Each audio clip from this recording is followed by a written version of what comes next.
This program features live coverage of an African safari and may include animal kills and carcasses. Viewer discretion is advised. Good afternoon to all of our viewers around the globe.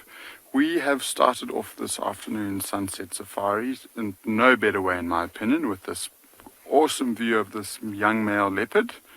We are going to sit here and watch him for a while and see what he gets up to. So hop on board and welcome to your very own live safari from the African bush.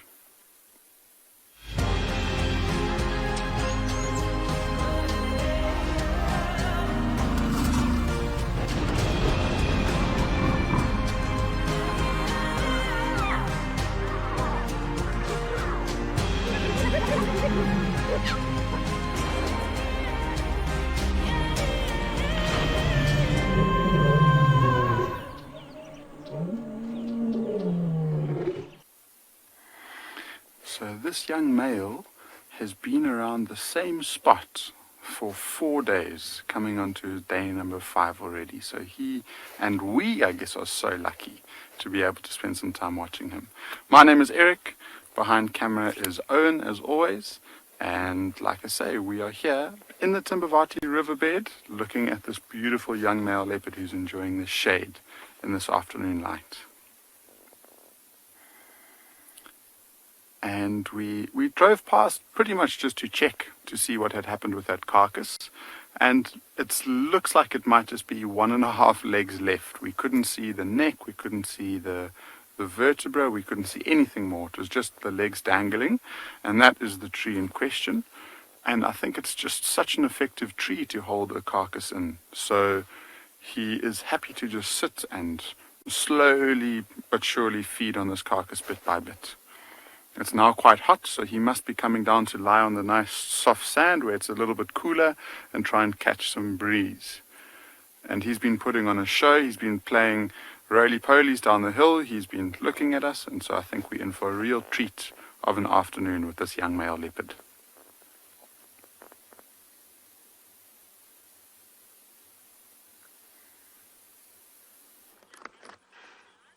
Good afternoon, everyone, and welcome to your live safari of today.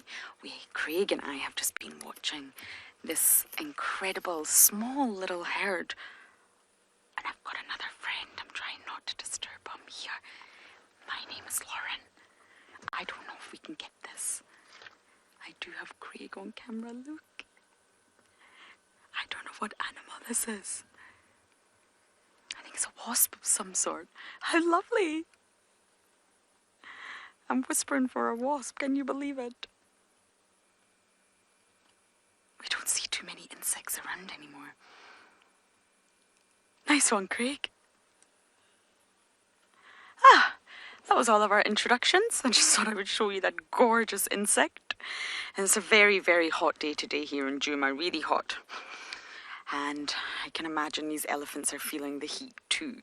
Now, from what I can see here, you've got 3 adults and 2 youngsters. One youngster is slightly older, approaching teenage years, and then you've got a much younger one.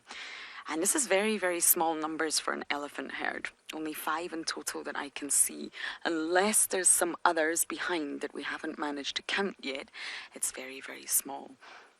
Now, there is a carrying capacity for elephant herds, but this is particularly small.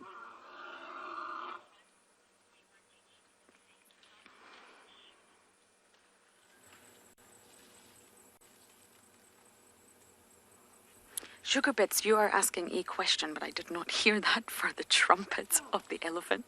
So one more time, Londeka, there's more behind us. This must be the rest of the herd.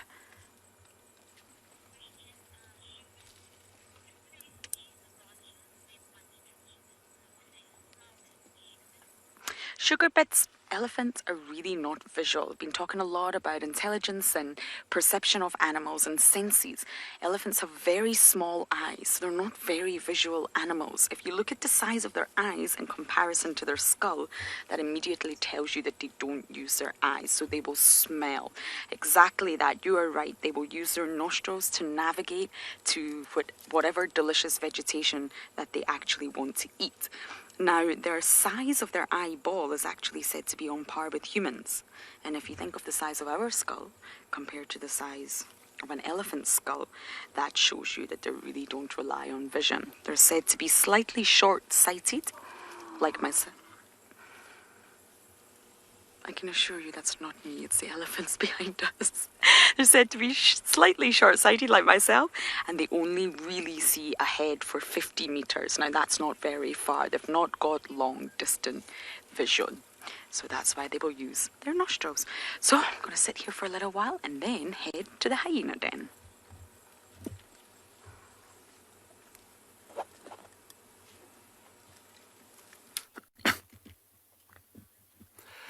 Welcome to Djuma, and on our side of the property we have just found this little steenbok male, one of my favourite antelope. What a nice start to the afternoon. My name is David Hancock. On camera we have Theo, and we are going to be exploring with you this afternoon.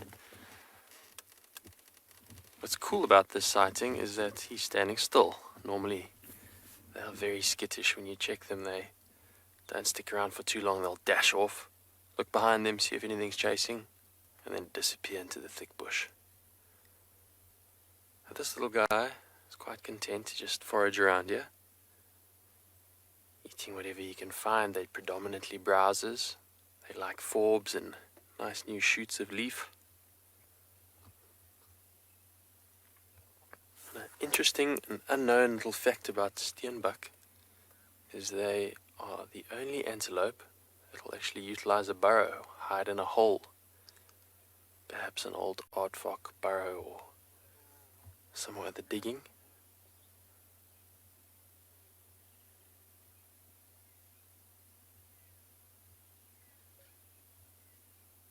They're also the only antelope I've ever seen actually bury its dung. It just did this a little while ago before you came to us. Defecated and then proceeded to scrape it closed with sand. Which is a rather bizarre thing for it to do. The books will tell you it's a way of masking its scent, but I'm not exactly sure. Alison, you've asked why is the steenbok alone? And that is just their social structure. They generally make up a territory of a male and a female, and then they'll have their young. When that youngster grows up, it'll move off to find its own mate and establish its own territory. This is the little male, so the female's probably around here somewhere. And perhaps there's a youngster with the female.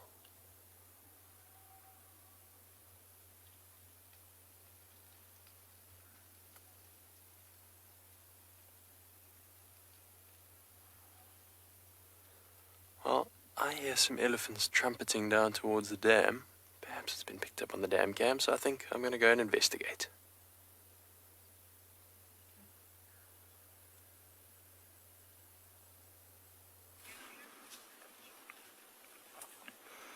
Standard operating procedure this afternoon. We are sitting with a herd of elephants, feeding on nothing other than sticks. Classic Pride lands. These elephants here seem to love it. Hi, I'm Mike. Behind the camera is Seb, and you are joining us, rather, here at Eco Training Pridelands Conservancy, and it is a lovely hot afternoon. Very hot for a winter's day, but it's lovely. And we actually thought these elephants wouldn't be too far from the dam here at the Eco Training Camp, and we did find them, which is fantastic. As you can see, they are well camouflaged amongst these twigs and sticks, but not far from the large trees of this drainage line where they can hopefully get a little bit of shade. This is that herd that we've seen before with Alicia Keys, who's their matriarch. And you can see this lots of elephants. You can see even walking in the background there, feeding on whatever vegetation is shielded by these dead sickle bushes, which is great. So appetizing. Look how it's using its trunk there to just move some of those sticks and branches to get to whatever's tastiest. To be honest, whatever's tastiest is whatever they can find at this time of year, really. look around us. I mean, there's elephants everywhere around us, so they are feeding on whatever they can. Linda's asking if big ears equal better hearing. Linda, generally speaking, animals' senses, we can roughly define how good they are by the size of the appendage. So if they've got a very long snout, they should normally have very good smell. Big ears is a very good sense of hearing. And big eyes equals great eyesight. So you can see this elephant's got tiny eyes, well, compared to its size. So they're not using their eyesight as their main sense. Their ears, however, are very big, and so is their long nose. So they've got great hearing and great smell, and they use both of them to great effect to communicate with each other and to sense danger.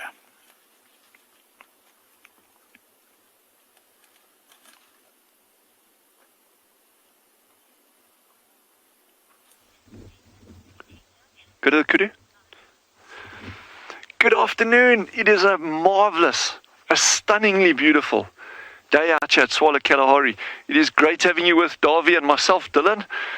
Davy's on camera and I'm just cruising around enjoying myself.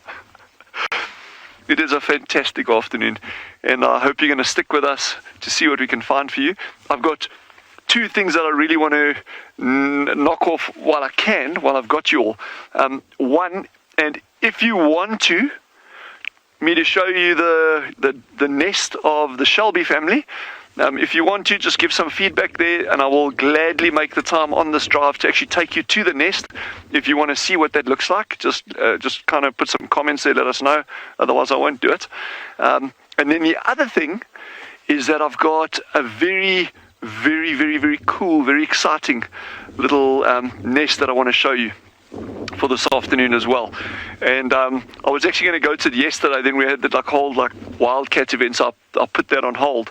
But I checked on it a little bit earlier in the day today, and so I think you're going to be quite happy with that. But yeah, let us know about the duck nest if you want to see the duck nest, and I will gladly take you there, because then at least you get a nice idea of, oh man, these guys are cute. And there's still 9 of them. I think it's yeah, and if you got any questions, use hashtag Wildearth. Any kind of questions that you want to ask me, or our colleagues, of course. Just not anything about finance, please, or vehicles, but anything else. Feel free to ask those questions. Or maths. Don't ask about maths. Oh my goodness, these ducklings are just ridiculously cute. And they're waddling right up to that kudu now. And one's saying, hey, kudu.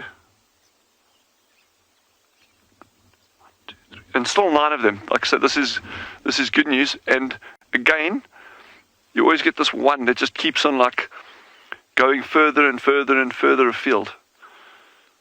I hope he's not going to become wildcat food. Even I would be mad with that wildcat though.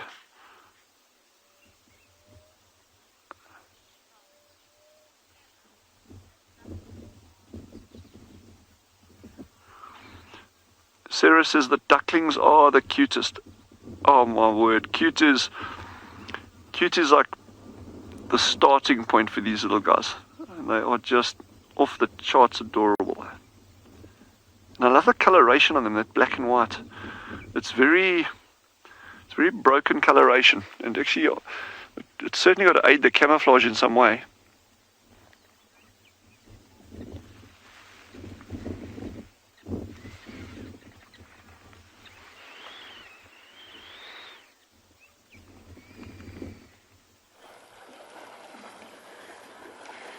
Not quite ducklings, but definitely having the best time in the water. We are surrounded by elephants.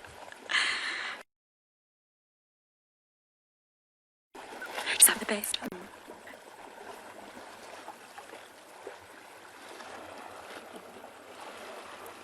It's different herds, I think. There's elephants behind us, elephants in front of us, elephants to the other side, and I think it could be different herds.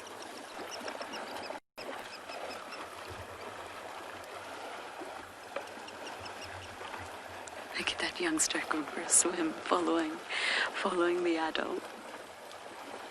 Oh, it doesn't want to get his tail wet. Oh,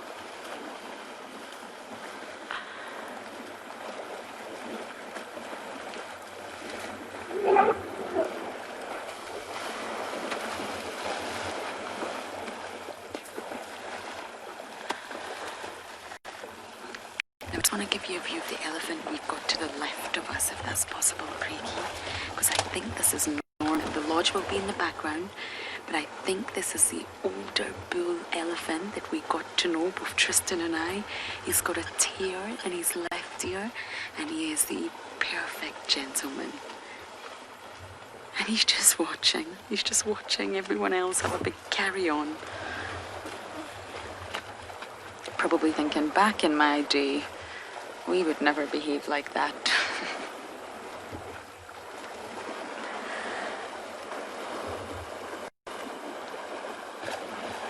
It's almost summer temperatures. I can understand why they're just relishing the water right now.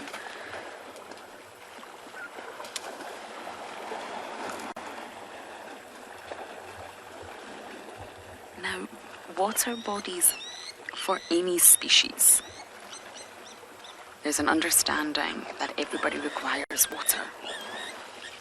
And therefore, if different herds do arrive at the water body, they'll stay separate. They won't meet, they won't interact, but they also won't run away in fear. Oh, that little one's getting his tail wet now.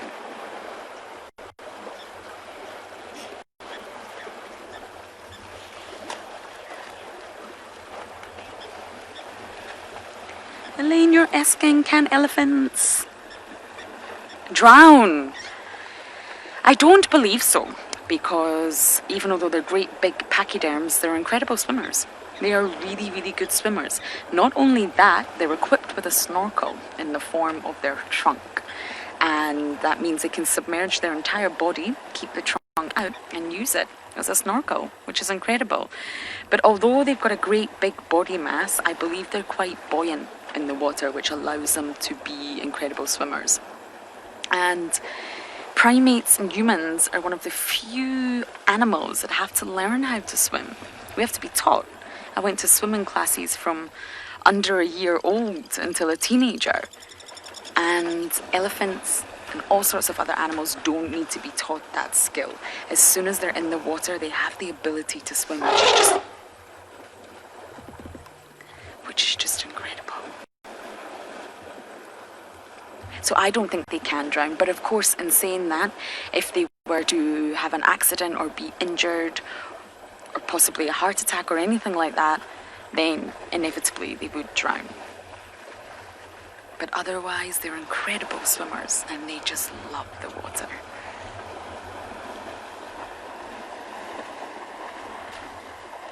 Their jolly walk to the water is one of the most amazing things to see out here. Pure happiness. So I think we're going to stay here a little bit longer and watch this elephant show continue.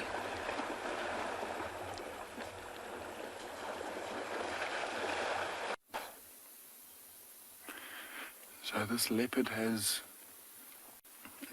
embraced the relaxation pose and he is just enjoying this afternoon on the cold sand with this breeze, and he is every now and again rolling around and changing sides. And I mean, after feeding on an impala for so long, it's very difficult to see that he's fed. I mean, those cute little back feet that he has with those tiny little spots. And then once you start panning across his leg, it doesn't look like he's had like a massive full, like a male lion would have if he had fed. And that's just because he goes and he takes a couple of bites for a few minutes and then he digests it. Oh goodness, he's just putting on a show for us this afternoon.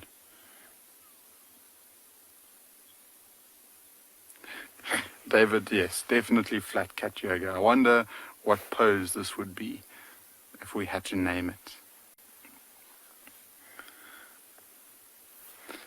But like I was saying, I mean, that stomach isn't full, and I guess because of his digestion, but also because he just takes little nibbles off of that carcass.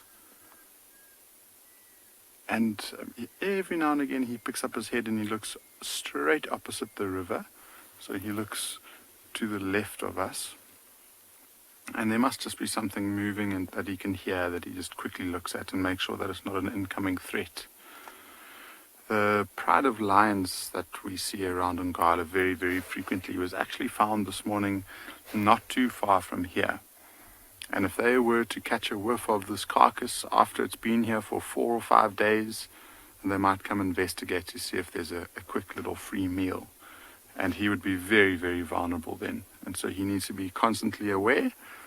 And I mean, if those lions were to make an appearance, the first thing he'll do is either climb up that tree or just try and get out of the area as quickly as he could.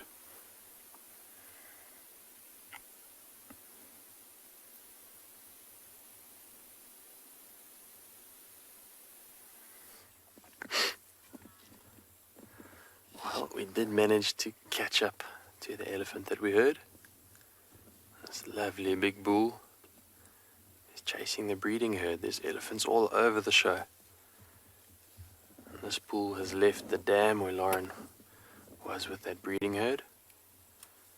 And there are more of the herd over to my left in the drainage line, and this big bull is following their path. Maybe there's a female that's in season and he's smelling her, but he is maintaining a close trailing distance behind them.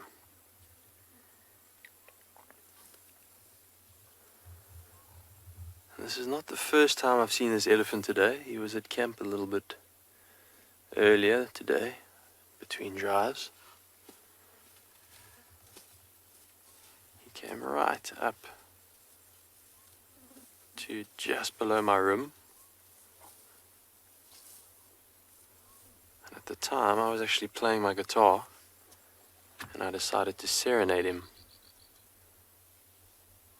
It was quite a cool moment. I must have been 5 meters from him, just sitting there on the ground, jamming some tunes. He absolutely hated Foo Fighters, but he quite enjoyed Johnny Cash, so it wasn't a complete fail.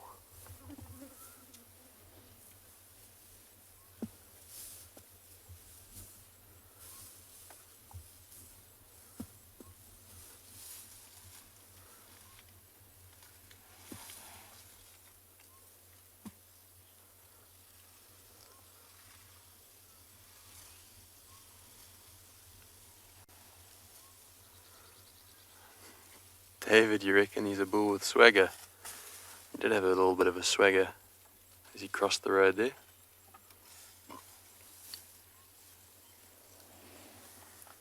Maybe he recognized my voice as the terrible guitar playing human that he encountered earlier.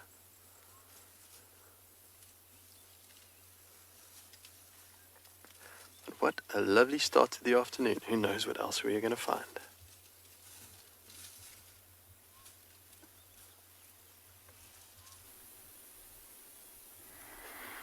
So look who's joined the party. A hyena's just arrived, and look how close this leopard is to the hyena.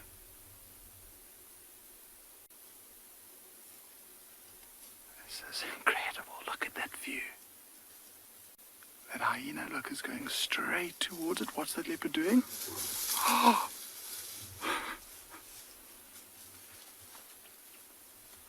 The leopard, all it wanted to do was try and climb the tree. Look, it's going to go up. It's going to go up. Oh, no ways.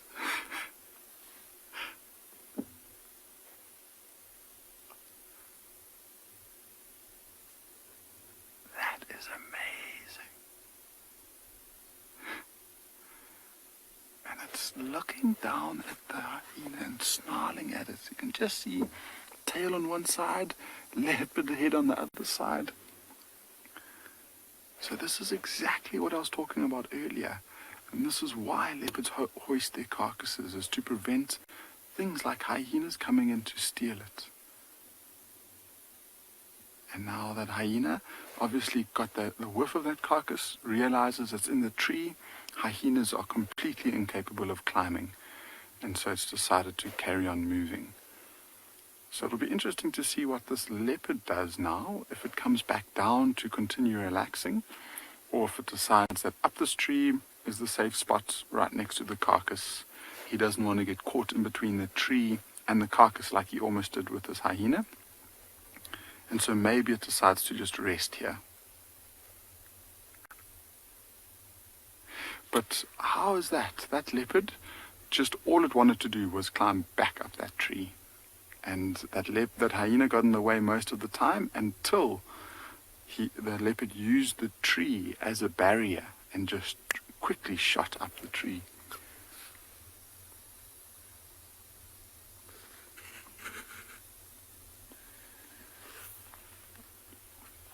And so it looks like he's back on the carcass actually. I mean, I can literally see a spot here and there. I can't see it too well. But that is just the type of interaction that I was never expecting this early on in the afternoon. So he is in the tree now. We might try and reposition and see if he decides to feed, or maybe he just decides to rest in the branch.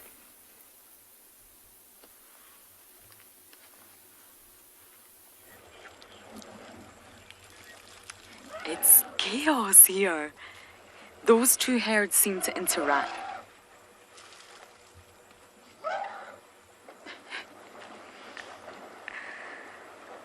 It's that little one and the mum's scolding it.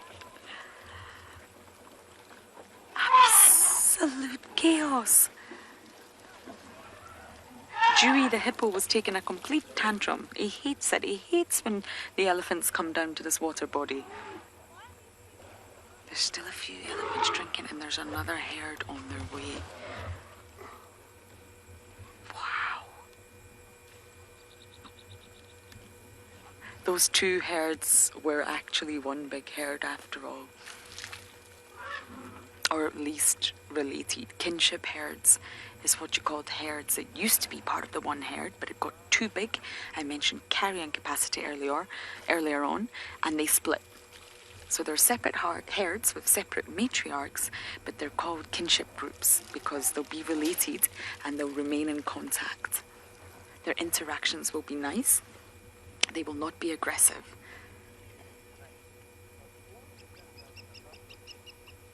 Oh, wow. I've been waiting on an elephant pool party for quite some time now.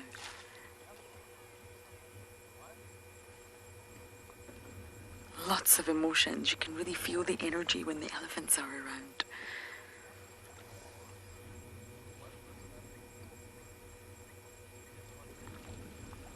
And then this one's here just peacefully drinking. An adult can pull up to around 12 litres in one go, in one suck of that trunk. 12 litres. That's a lot of water.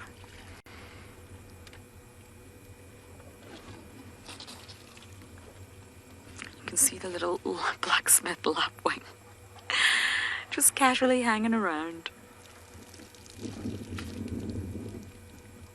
Not scared. Oh, the big ginormous elephant right next to it.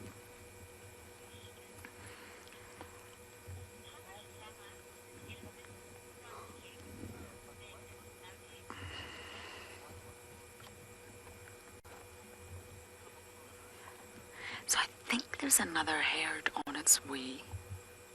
So I wonder if it'd be worth just us repositioning to try and see if we can get the herd walking to the water. Or maybe they've chosen to take the opposite direction because of all that noise and pandemonium that was happening earlier.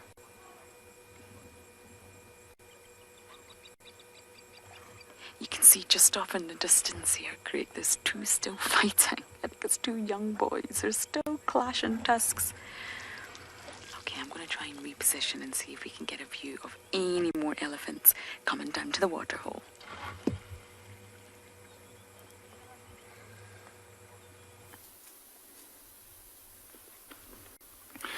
So we have our answers to what this leopard's next move is. And he's decided to feed.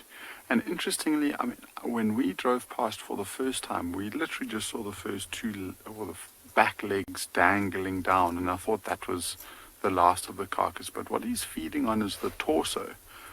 And so there's a lot left of the carcass than I thought.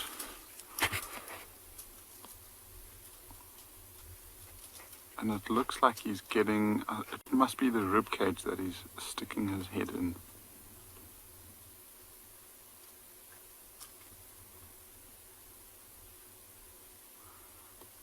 And it's a pretty amazing feat. I mean, he's a little under 2.5 years old, probably, but I think 2 years and 5 months old.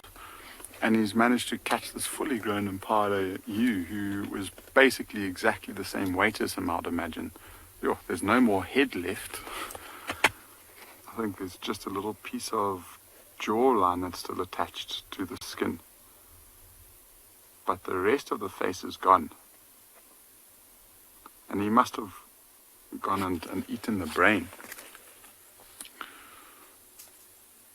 So not only to take it down and kill it, but to hoist it up a tree like that. He nearly dropped it.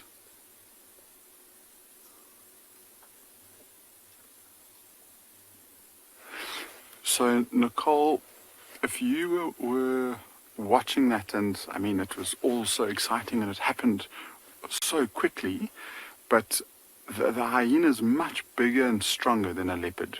And so a leopard won't necessarily kill a hyena. It will be the other way around, in fact, because the hyena is just more powerful and stronger. And so a leopard will try, and it will hiss and snarl and try and intimidate the hyena, maybe by slapping it, but it will eventually cut its losses and retreat if it needs to. I mean, that hyena was a fully grown adult. It was probably close on 70 or 80 kilograms. He might be between 10 and 15 kilograms lighter than that. And so instead of risking injury and fighting an animal that's bigger and more stronger than him, he would eventually just run away.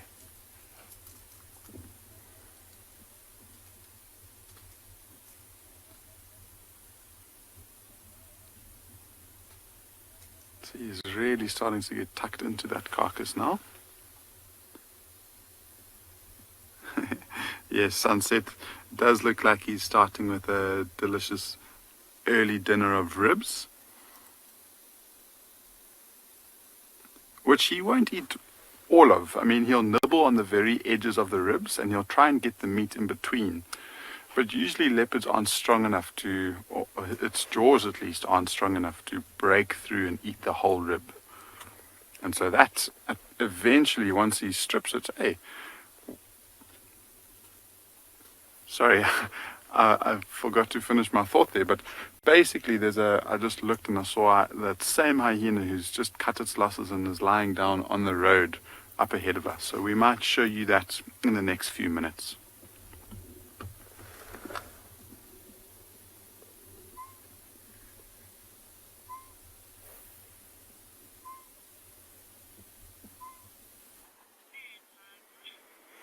So we're still with the elephants, and they don't have to battle with anyone over food at the moment.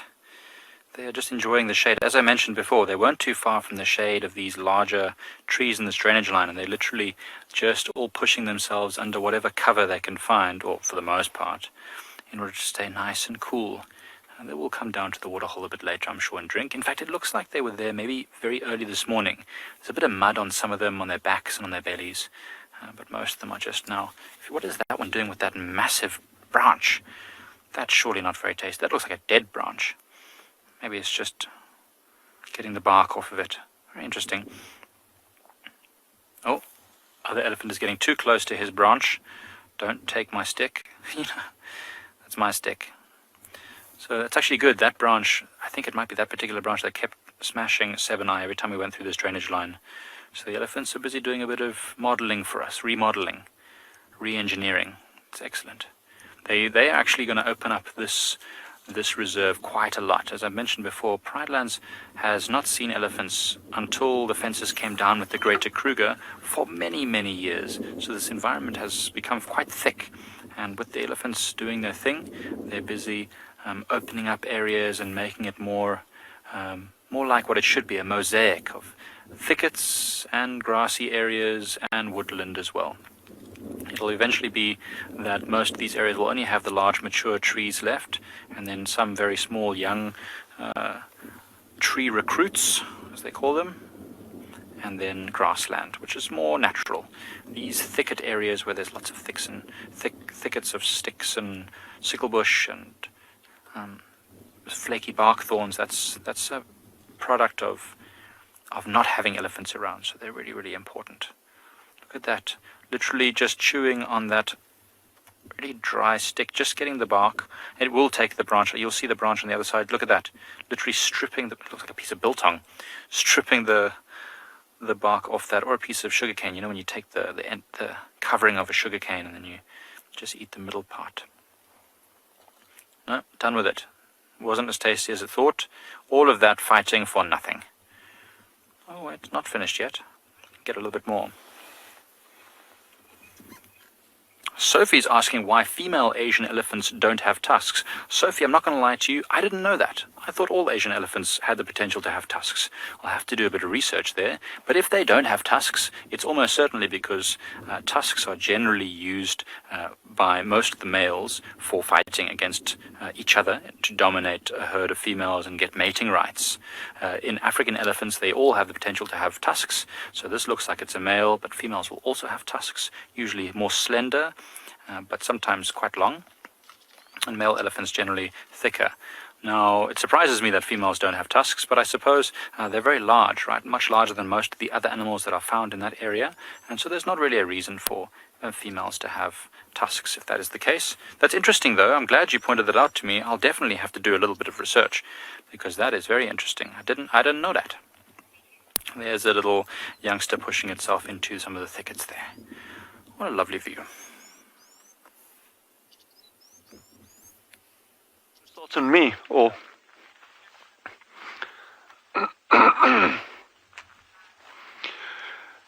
okay. We see cute things all the time. Cute meerkats, cute ducklings, all sorts of cute things. But what I want to show you now is going to be, you're going to have to just trust me on this. It's probably one of the cutest things, but the angle is going to be a little bit challenging.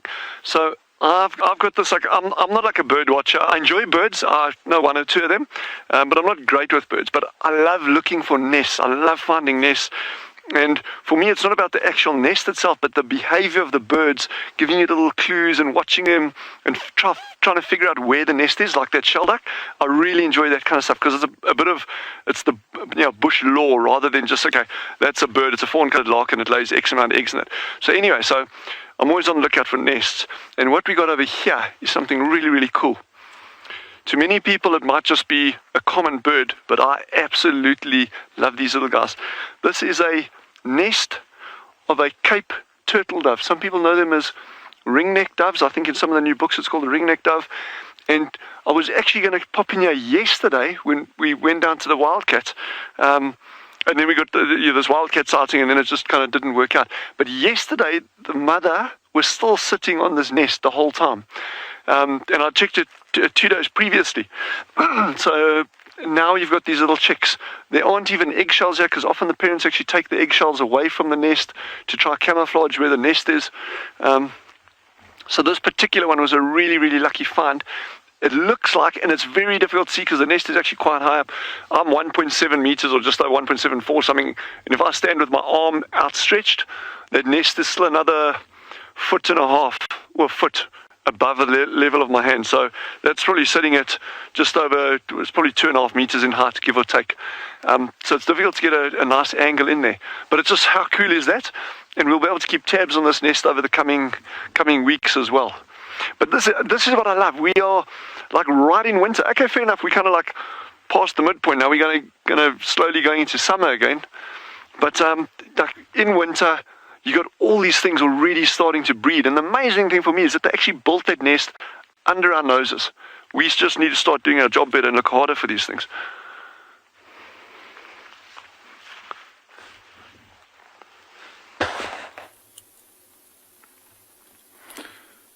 So this male leopard is still feeding. we had that hyena getting up and moving down towards the base of the tree to sniff around for any fallen off little bones that this leopard might have dropped whilst he was feeding. But so far no luck for that hyena. But this male leopard is getting tucked in, which is really cool. And the awesome thing about these hyenas is they trigger action like this.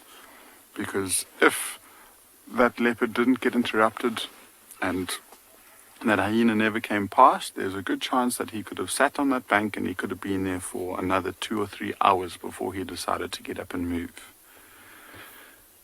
So now that he's up the tree, I guess he just thought he might as well carry on feeding.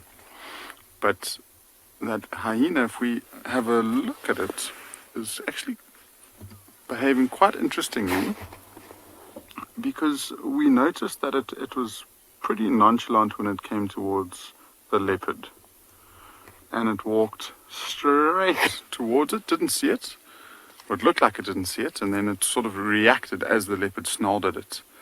And we've been watching it for a little while, and every now and again it will stand up and it will start rubbing its eyes, and it almost looks like his eyes are completely glossed over, and we don't know what has happened, but he's definitely struggling to see. And so there's a possibility that it could have run into something like a Mozambican spitting cobra and got venom in its eyes, and it now just is battling to see, because it's even secreting liquid out of its eye, especially on its left eye, and keeping them very closed most of the time. And so it seems like his eyes are hurting it. And then that just goes to show you, how insane a hyena's smell is. Because it went from onto the bank and it walked down the pathway, it went straight to the tree, and it looked exactly where that impala carcass was, from almost 60, 70 meters away.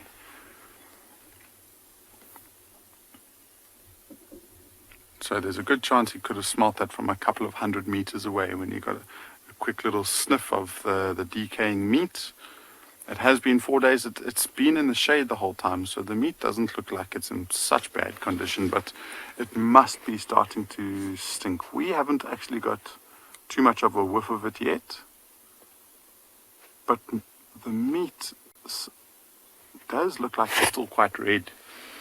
If this was a tree with no leaves on it, there would be a very good chance that meat would have turned to an off maroon color, and in patches, especially close to the edge of the carcass, it would have started to go black. But this nice dense canopy is really sheltering it and just keeping it fresher. And so I guess this leopard is quite lucky that he's got some sort of natural refrigerator to keep this carcass fresh.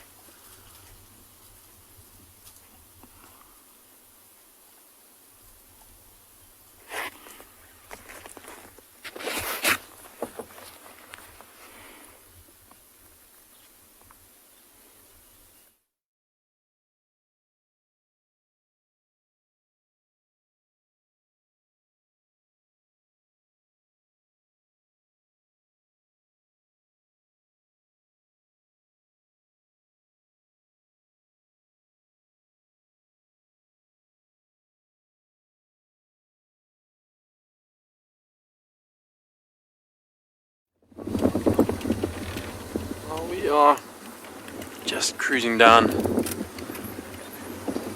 boundary here on the eastern side on the way to Chitwa Dam. I think we're going to go and explore there. I haven't actually been to Chitwa since I've been back here.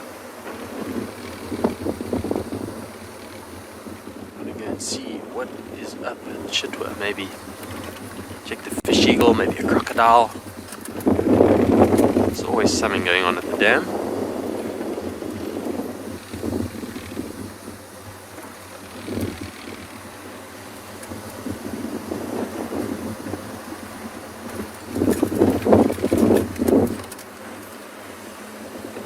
This time of year, it's one of my favorites, right before the spring. It's when everything gets so dry and parched. Animals are thirsty and have to walk far in search of water. The food is scarce.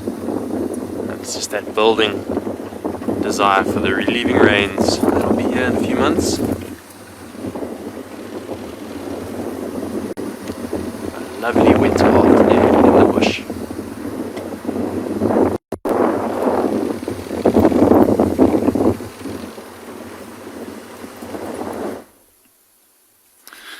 So although this tree is providing beautiful shade, it's making it quite tricky for us to see this leopard and see a nice full view of him. So we're just readjusting our view depending on which part of the carcass he's feeding on. So you might just see the silhouette of those whiskers. It's actually a really, really cool shot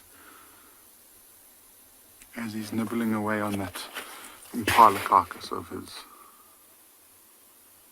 And I can see a hoof, and so it might be, sure, I can't see from here, but maybe it's one of the shoulders or up to the neck, possibly, that he's feeding on.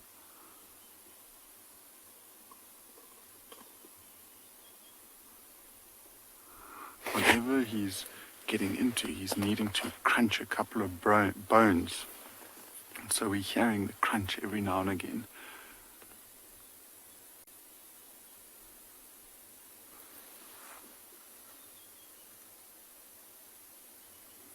That little triangular shape at the bottom of the V, just where his leg is moving, is the hoof that I mentioned. And then again, such a cool shot of his tail.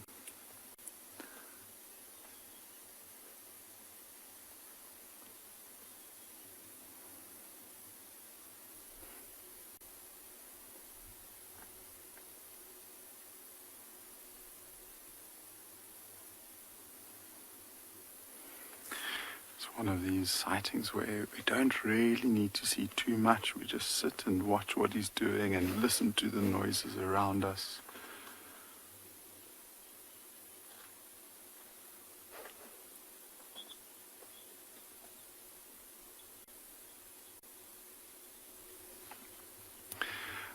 Hannah, they do have long tails. I don't think they're much longer than other cats. They certainly, and if we look at a lion's tail, they tend to be much thicker, and so probably slightly heavier in proportion to their body weight to a lion's, and it just helps when they're balancing.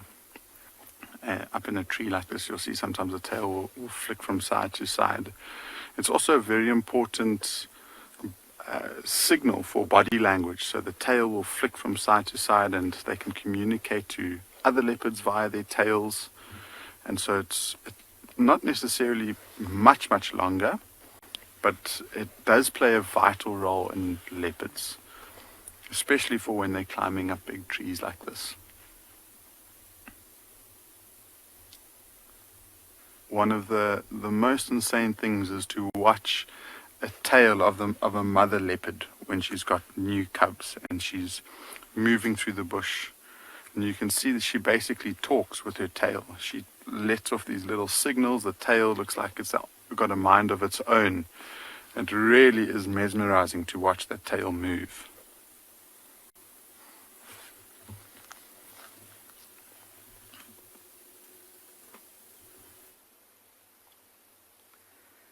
Good afternoon, everyone, and welcome to And Beyond Phinda Private Game Reserve. My name is Clive, and behind the camera is Marcel today. And you might be wondering what I'm doing sitting up on a rock here. And we've come quite a far way today. Like, really, I've never ever been to this part of the reserve before, which is pretty special for me. And where I'm sitting here and all the way stretching that way is all part of the Lebombo Mountains, which make up a lot of Phinda.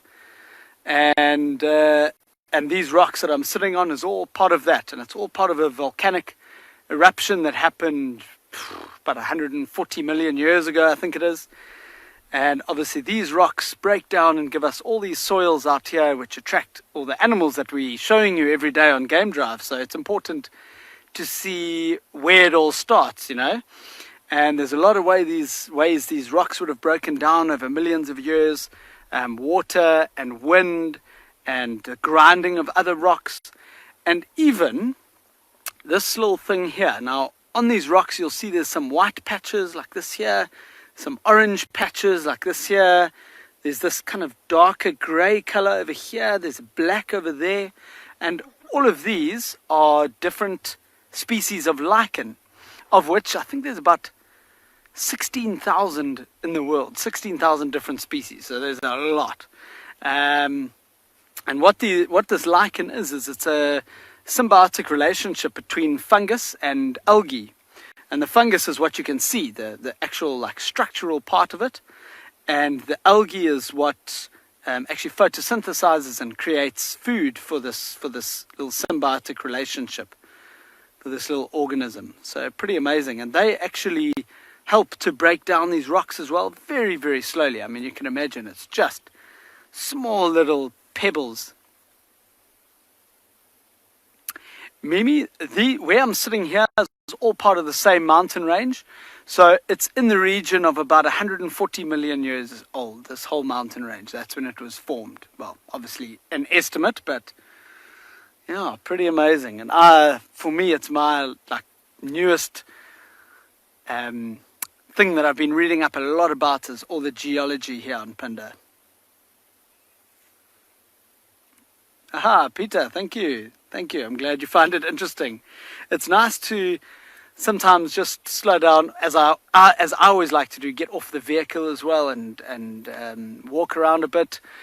But also it's important to see, as I say, where all these animals come from and why they're here, and they're attracted to these good soils that come from these kind of rocks. Really cool. Anyway, I'm going to get back in the vehicle and carry on our game drive now.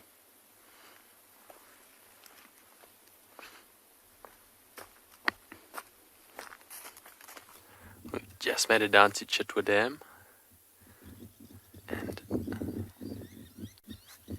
enjoying this little pod of sea cows. There's a baby sea cow.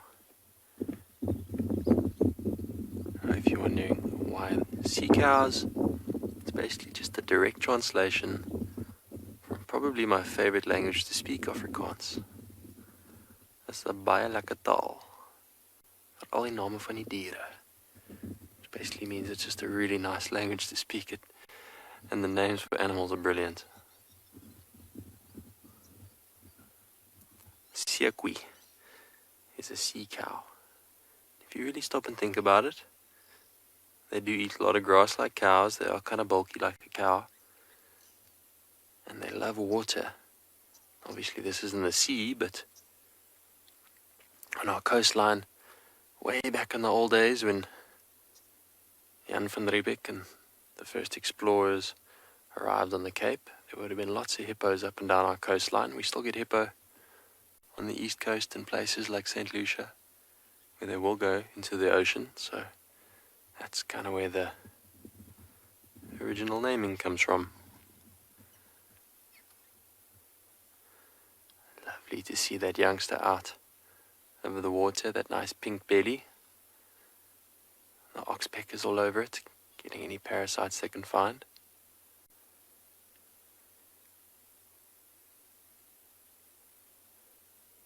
Catching a little suntan. I wonder if its mom's gonna chase it back in the water before it burns that little pink belly.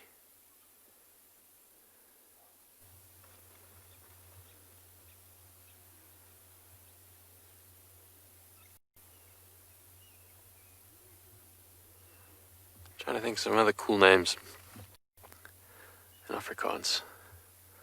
You get a vlakvark, which is a warthog, but the direct translation means shallow pig. I'm not sure why, perhaps because they're always burrowing underground.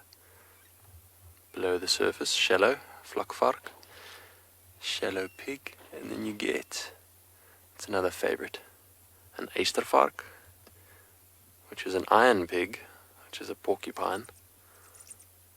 Not too sure where that one comes from, maybe because of the quills that stick you like iron.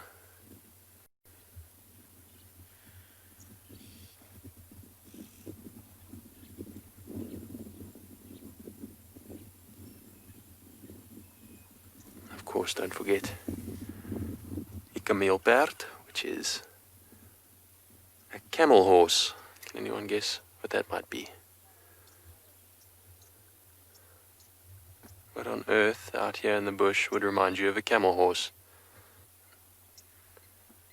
And no South Africans are allowed to answer.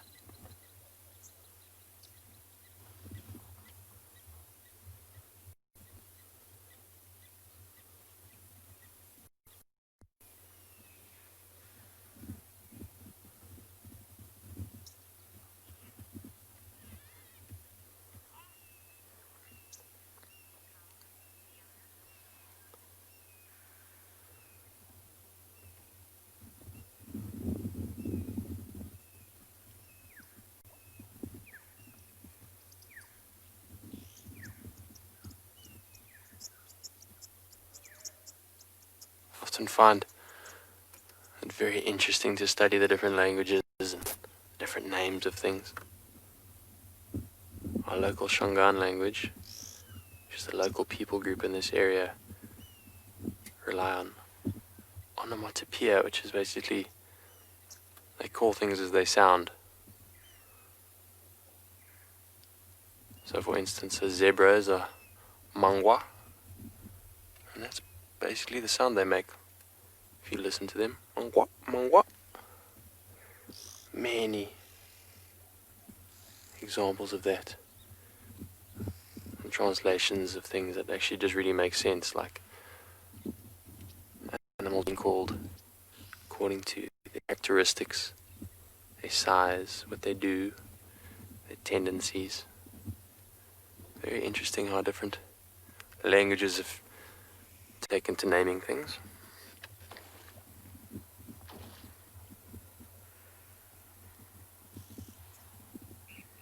Do we have any guesses as to what in the bush could be called a camel horse as we enjoy this little pod of sea cows?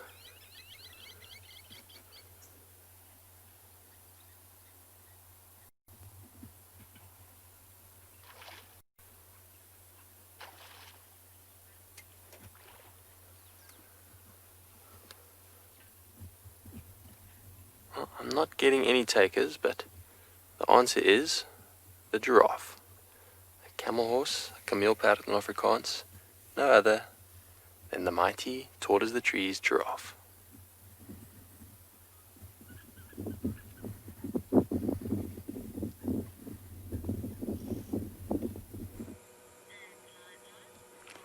We have came across a gathering of water thickneys.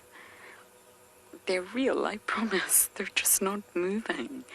Now, I pass these thickneys every single day, and I think there's a possibility they could be nesting here. Now, I'm not completely sure, but they are monogamous. And they're solitary nesters, and what that means is they won't share their nest collectively. They won't all group together and nest as one, but they are known to nest in the same vicinity as other monogamous pairs, so they all like to be together. So several pairs may nest close together, and it's normally in sort of riverine sandbars. And we are very, very close to Vuatela Dam and the drainage line, the Mawati. And I can see 1, 2, 3, 4, 5, 6, 7 from where I'm sitting. I'm sure there's a few that I have not spotted. So I'm wondering if there's eggs there. Their nests are ground nests, and they're very, very simple. They're not complicated, and they're sort of mixed in with all the debris on the ground, leaves, vegetation. So it'll be very, very difficult for us to spot the eggs, and we've been trying. We've been sitting here trying to see if there are any eggs. And because they're monogamous, apparently both the male and the female contribute to making this sort of nest scrape out of the ground, close to water. And of course we're really close to water right now. I'm just not sure why all these thickneys are together in one area, and they're here every single day. Every day I drive past, the thickneys are here. Aren't they gorgeous?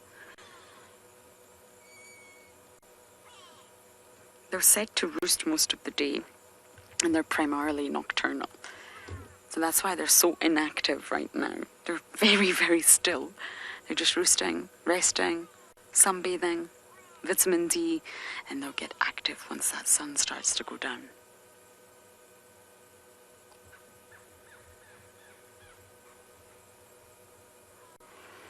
The male and female water thickneys are very similar. It's almost impossible to tell them apart just by looking at them from where we are right now.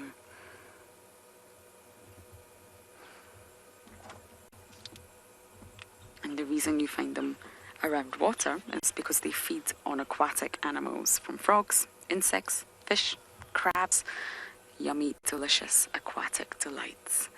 Okay, we're going to let these thickneys get back to whatever they're doing and head to the hyena den.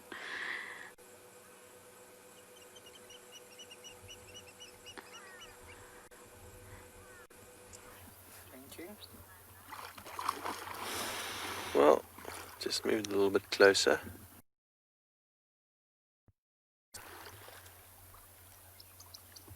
Enjoying spending time with these hippo. It's really lovely to be down here at the dam. Nice cool breeze coming off the water.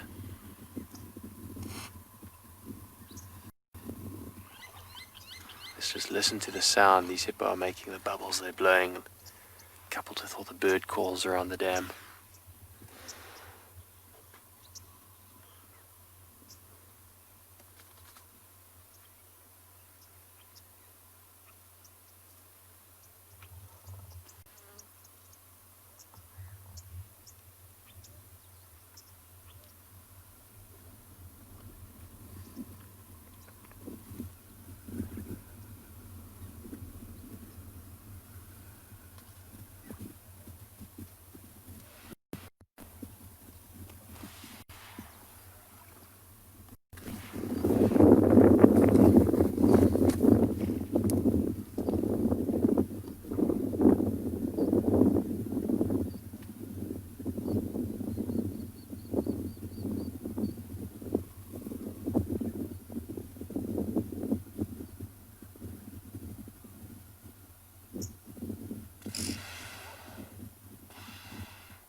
Just notice all those oxpeckers on the hippo's back.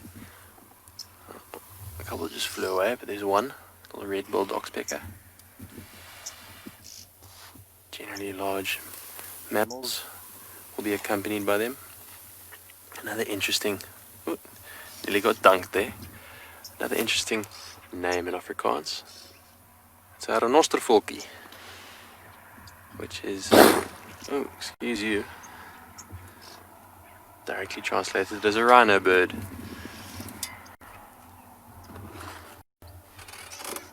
The reason for that I'm going to explain as we drive on. I want to go a little bit further up ahead and have a look.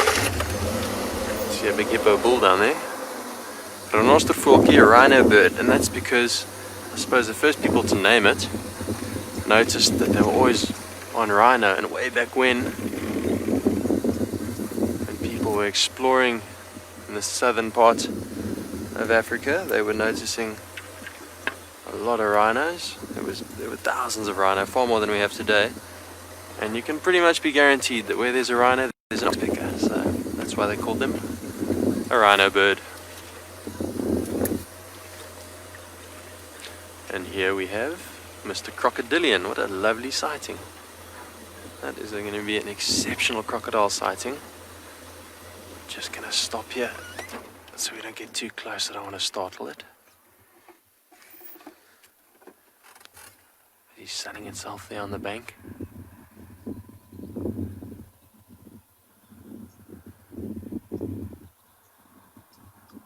We are right down here at Chitwa Dam.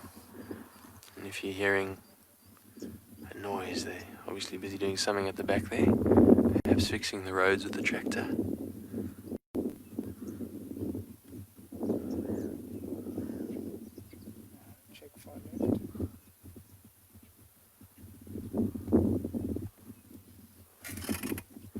Oh, nice. What can we have there?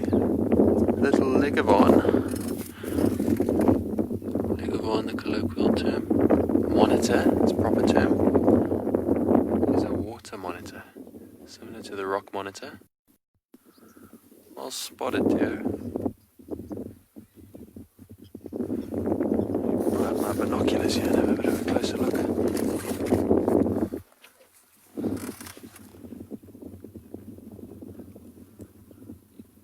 Not very easy to the untrained eye to tell the difference between a water monitor and a rock monitor. Let me see if I can get my book out and show you a comparison. First thing you notice is, or to me at least, water monitors always appear a little bit more yellow. They are a bit smaller. I suppose the fact that it's on an island is a giveaway.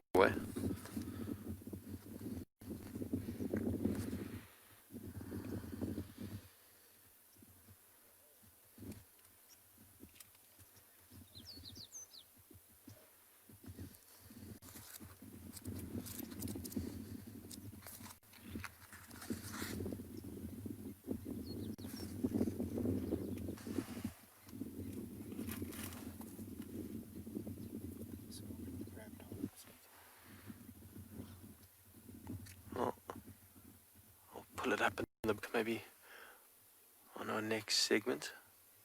This male leopard has actually shifted his carcass a little bit. He's moved it maybe a metre and a half onto a really nice big branch that goes out towards the river, and it seems like he's taking a rest from feeding for now.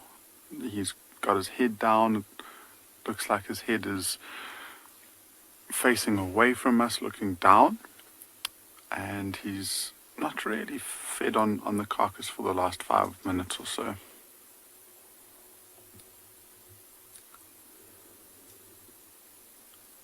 He did, after that feeding, he's been feeding for maybe about 25 minutes or so. It did look like he had got lots of meat in his stomach, so that stomach started to become quite nice and big.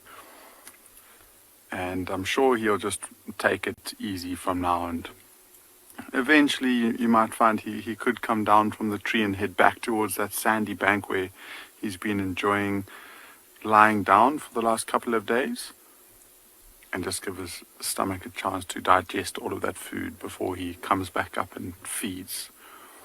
And 2 days ago I thought that he would have finished the carcass and moved on, and so I'm very surprised that after 4 days he's still here and has still got that amount of meat left on the carcass, which means that he could, if he continues this behavior, he could be here for until tomorrow, which is almost 5-6 days that he's been on this carcass.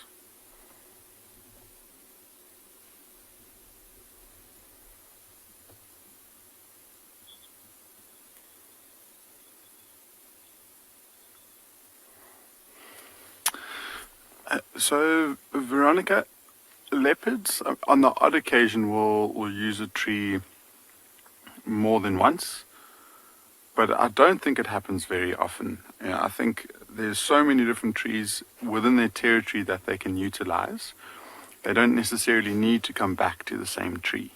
You might find that they'll climb similar species more regularly. So that's species that have got nice soft bark that they can dig their claws into without any thorns, and with nice horizontal branches that they can lie in. So a Natal mahogany with so much shade, which is this tree, is perfect. And then another classic leopard tree is a marula tree. And that's probably the most common tree that you see leopards up, I would say. One of the most, at least. There's a nice big tree that is called a leadwood. That bark is so hard that the leopard won't get its claws into it, so they hardly ever climb a leadwood.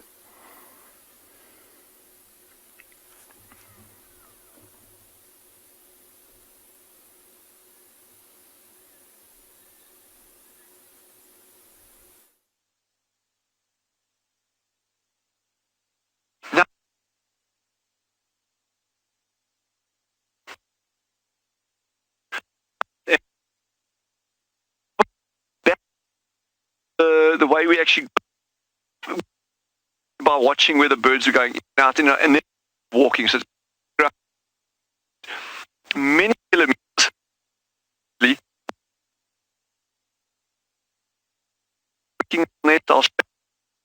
To give you an idea, is that and the fact that, okay, so you don't want to disturb a nest in any way at all. You need to, sorry, can you hear me now? Okay, there we go. Sorry, our comms is really bad at the moment. Anyway, in a nutshell, you really want to be sitting down in a blind far away from that nest so there's zero disturbance on it. So this screened us really, really well. It's exactly 50 meters from where the nest is, and the ducks didn't pick us up at all, unless they just ignored us, but I don't think so, because around a nesting site there would have been a lot of alarm calls, that kind of stuff, which there wasn't. So that was a really, really nice screen. And also the fact that we were using it in the afternoon with the setting sun behind, it really helps camouflage it, makes it very, very difficult for them to see you inside there. The other thing, if you are going to be looking to do a stakeout at a nest for an animal or of a bird or something else, don't touch the vegetation at all. In other words, don't disturb anything around the nest site. They choose these nest sites incredibly carefully for a very, very good reason, because they want them to remain as cryptic and as camouflaged as possible. So we did no change-ups here whatsoever. We made that a nice safe distance away so that there was no disturbance. Then around the nest site itself, we didn't touch this at all. And I'll show you why. How cool is this? Okay, so remember we were sitting up there and looking back towards this mound of sand. This is what we spent, there's jackal tracks, but this is what we spent a lot of time looking at. And I'm actually going to go around from the other side, and Darby's going to come around behind me on this end of here, just so you can actually get a real feel for the nest. And somewhere on me I actually have a headlamp as well.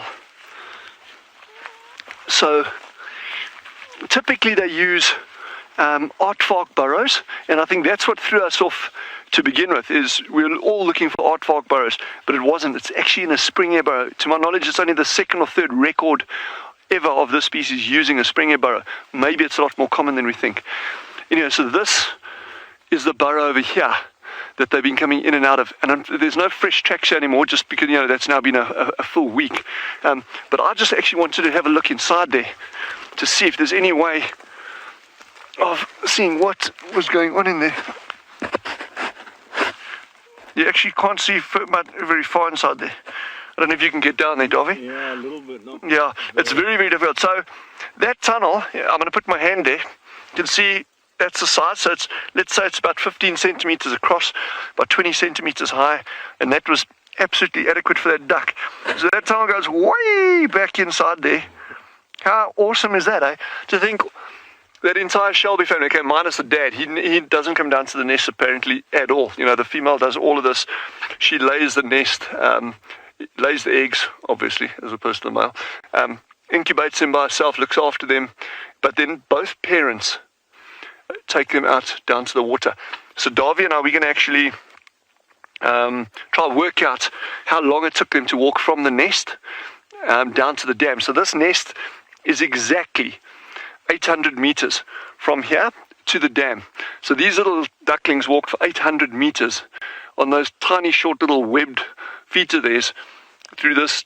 In fact, Davy, if you put the camera low down, as low as you can on the ground, and you give like a duckling's eye perspective of this terrain, that's probably kind of like what they were seeing there. So the field of view wasn't exactly huge when they were walking around, but they'd walk all the way from here down to the dam through, as we know, wildcat-infested areas, snakes, birds of prey, you name it. But they did it.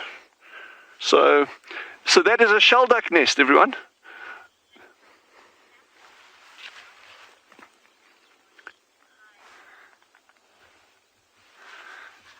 Vilek has asked, what other birds use camouflage to hide from predators? In fact, most birds use camouflage in some form or another to hide from predators. And again, I suppose it depends. Nests are always very, very cryptically hidden. I mean, the nests, that's like the whole key around it, is you want your nest to be as well hidden as possible.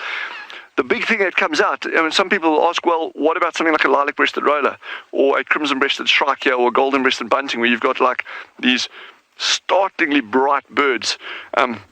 What about them? But you often find that those birds really want to be seen by other territorial ones, and they've got offsets against being eaten. Not always. If you are going to be a brilliantly coloured bird sitting out on the top of a tree, you're probably going to assume that you're going to get nailed at some point. But yeah, these nests are always really, really camouflaged. So I'm just super, super chuffed that you could actually all see this nest. Unfortunately, we can't get further down there But wow, it is so tempting. But I think what we know about it already is they're using a spring air burrow, which is brilliant. It is slap bang within the mid-range of the distance away from water that the accepted literature states. It says anything from 50 meters to 1.7 kilometers away from water. So this is 800 meters. And the number of ducklings was also spot on. So all good. And I'm glad you all saw that. So cool.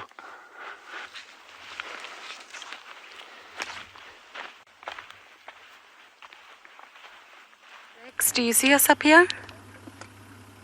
Sorry, I was just guiding Rex into the sighting because we have managed to locate the Nkuhumas.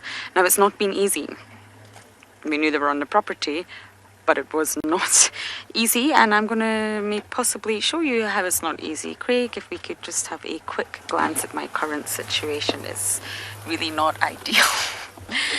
Yes, it's not very comfortable and it's not ideal, but I'm going to sit here, of course, because we get the views of the beautiful Nkuhuma Pride. Now, I have not done a count. I can see lots of cubs, lots of bums, lots of bodies, lots of tawny bellies, but I don't know who exactly is here and who is not here.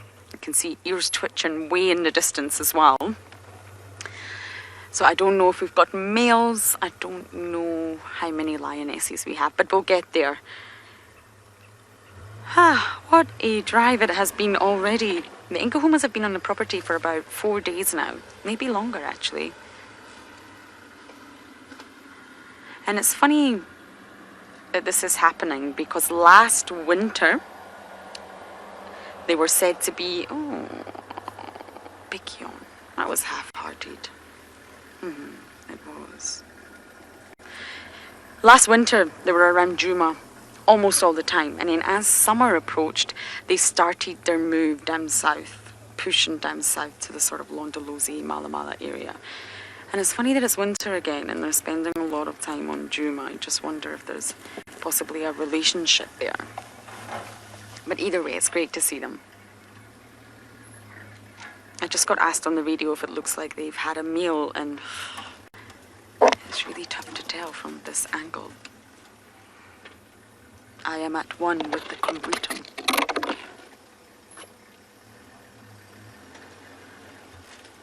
It's a quarry bush. I didn't even see what tree it is that I am part of. It's a quarry. So we will try to reposition. They're up on the embankment of the drainage line.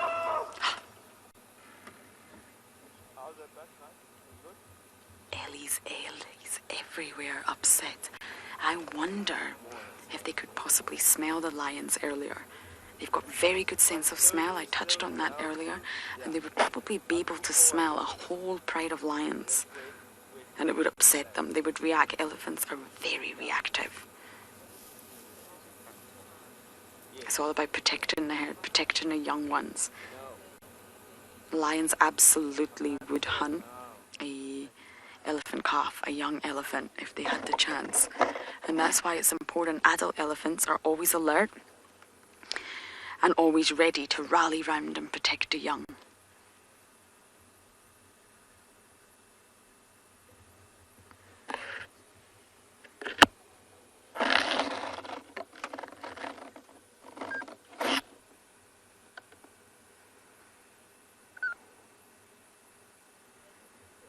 They've positioned themselves in the perfect spot.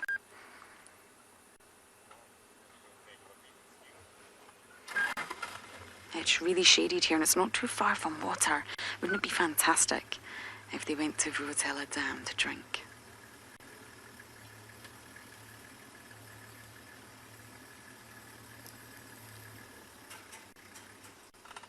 I can see amber eyes. We saw amber eyes when we first approached, and I can see another lioness.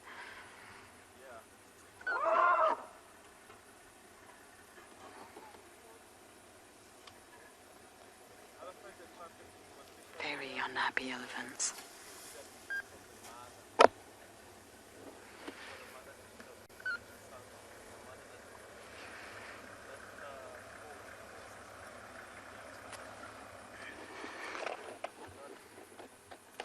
I think a lot of vehicles are wanting to see the Nkuhuma, so we may have to leave in a bit, but we'll definitely come back. once it gets cooler, that's when these lions get active.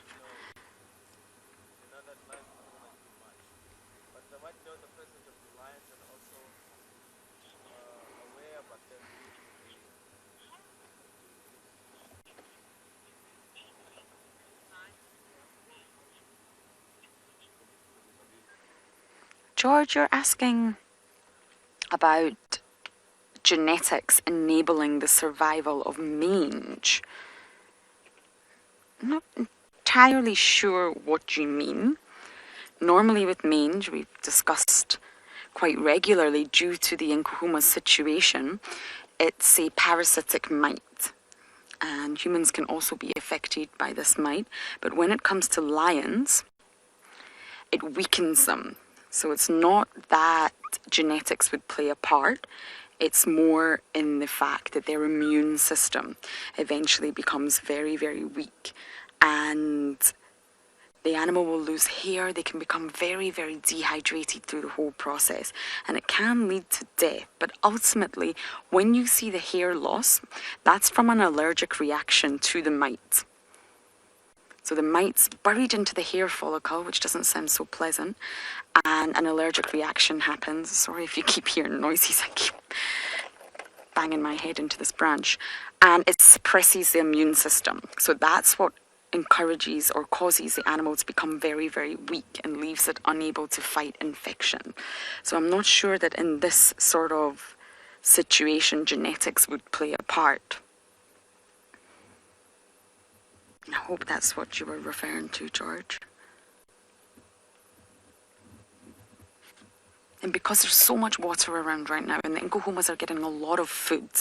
Now, if you think water is life, and it's winter, so the water around, the dams are still very, very full, means that the vegetation is still very lush. There's lots of vegetation around for browsers and grazers, mostly browsers though, and therefore the prey that the lions will eat will be much healthier. They will have high levels of nutrition, and therefore when the lions eat the herbivores, the carnivores eat the herbivores, it benefits them to become much stronger as well. So mange is essentially an immunosuppressant. Really, it's all to do with the immune system. So I'm going to sit here embedded in my guarri bush, and hopefully we'll see some activities from these lions soon. Wildearth relies on support from viewers like you to carry on broadcasting our daily live shows. A small donation goes a long way in helping us on our mission to connect the world with nature. Please visit our support page to see how you can help and become part of the Wildearth family. So we have got a bird that we don't really see too often running along the sand of the riverbed. And I thought it might be an opportunity for some of the viewers to try and see if they could identify it for us. And it's quite far away, so we might not see it in detail. But if we look at what it looks like, it's got very pale underside. And if you can see the breast, it's streaky all the way down with a very grey back. And so that might be some nice clues for the viewers to tell us. And there's two of them. So there's a pair of them that are running around the banks. And it looks like they're moving from little grassy patch to grassy patch, looking for little insects and things to nibble on.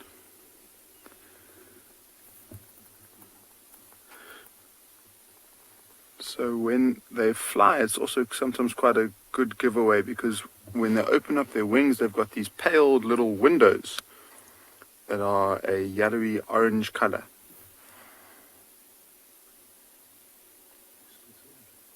I don't see it anymore, unfortunately. Okay, in the grass somewhere there.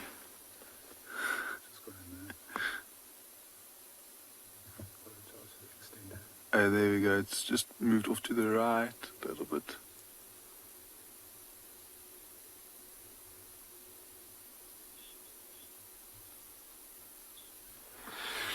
So Jamie, pretty close. There is a lark that we find in this area called a dusky lark, which looks very, very, very similar. The only difference is the size a little bit, and I guess the color on the windows, and the streaking doesn't go all the way down. Veronica, blackwing, lapwing, not so much. Close, but right colors, but just not quite good enough. So let me just show you quickly. The bird that we saw was a a ground scraper thrush at least. And this is it over here. So it's a bird that's not particularly common or uncommon. Yeah, Tracy, well done. You got it perfectly right. It is a ground scraper thrush. And so, I mean, it is a very difficult view, but the streaking goes all the way down to the chest with these nice bright yellow legs with little ear coverts quite nicely marked, and then that's a nice photo of it when it's in flight. And especially if it's flying into the sun, you get to see these very pale yellow wings. So well done, Tracy. It was a little tougher one, not a tougher one, a tougher one than usual. And there's one bird that's quite common, is a lilac-breasted roller that we have over there.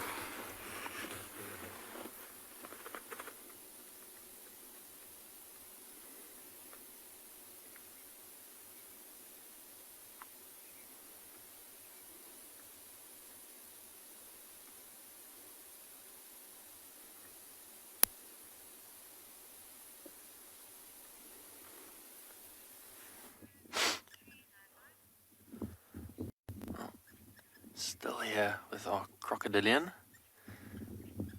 Just really enjoying Chitwa Dam. We don't want to leave it, there's just so much going on. Hippos are snorting and thrashing about as they like to do. Crocodiles just chilling there in the sun, getting the last rays of warmth before nightfall. And our water monitors are still there. We did see a second water monitor. I don't see it now anymore. It's gone down below the other side, but the first one we saw was still there.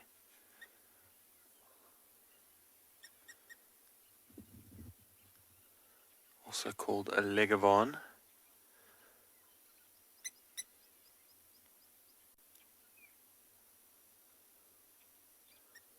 I did pull up the picture in my book. I can show you, showing the difference between a water monitor and a rock monitor. Let me show you here in the book.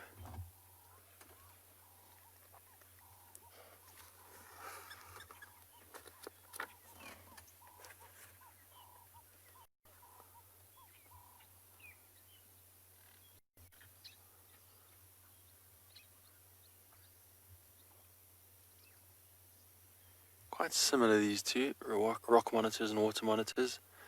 The main difference is rock monitor obviously not so aquatic and also very robust. They appear to be stockier, a slightly shorter tail.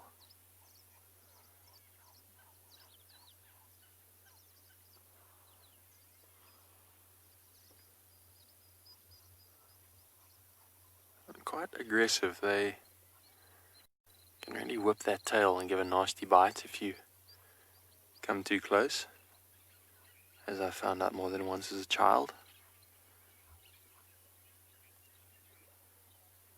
Being a naughty boy growing up in the bush trying to catch them.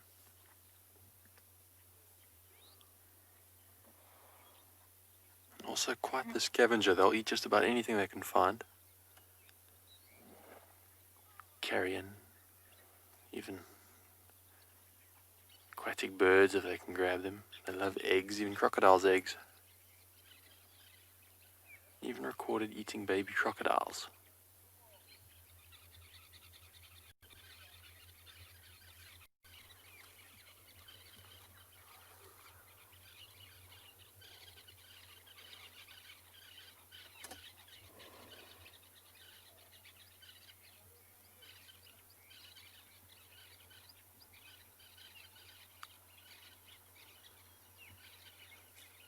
That lovely toothy grin of the crocodile.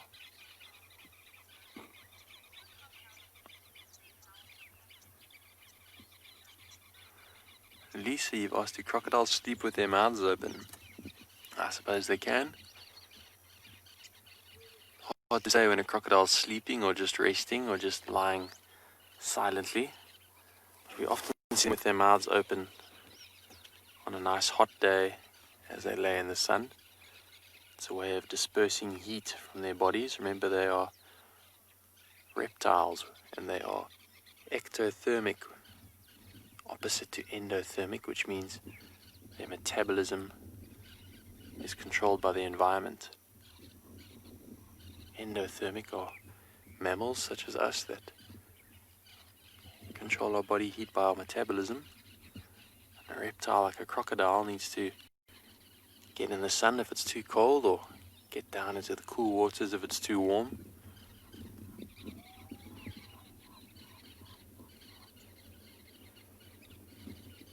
And keeping that mouth nice and wide allows for a better transition of heat.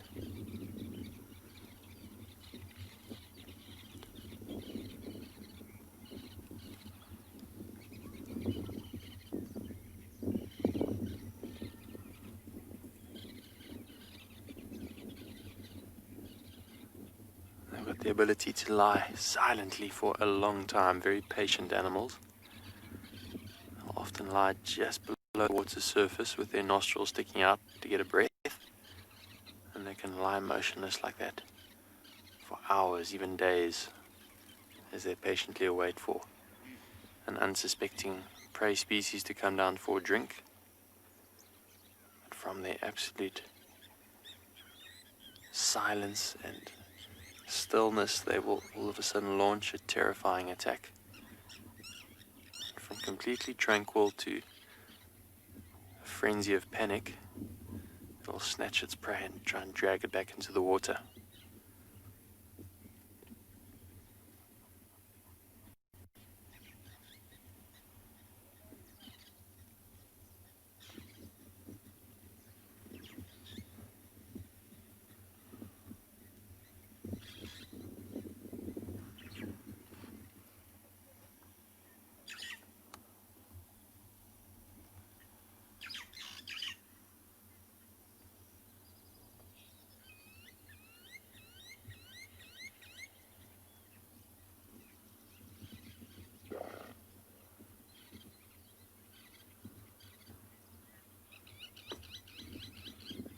I think we are going to move on and explore the rest of Chitwa. Maybe see if we can't find a spotted cat or something of that nature over here.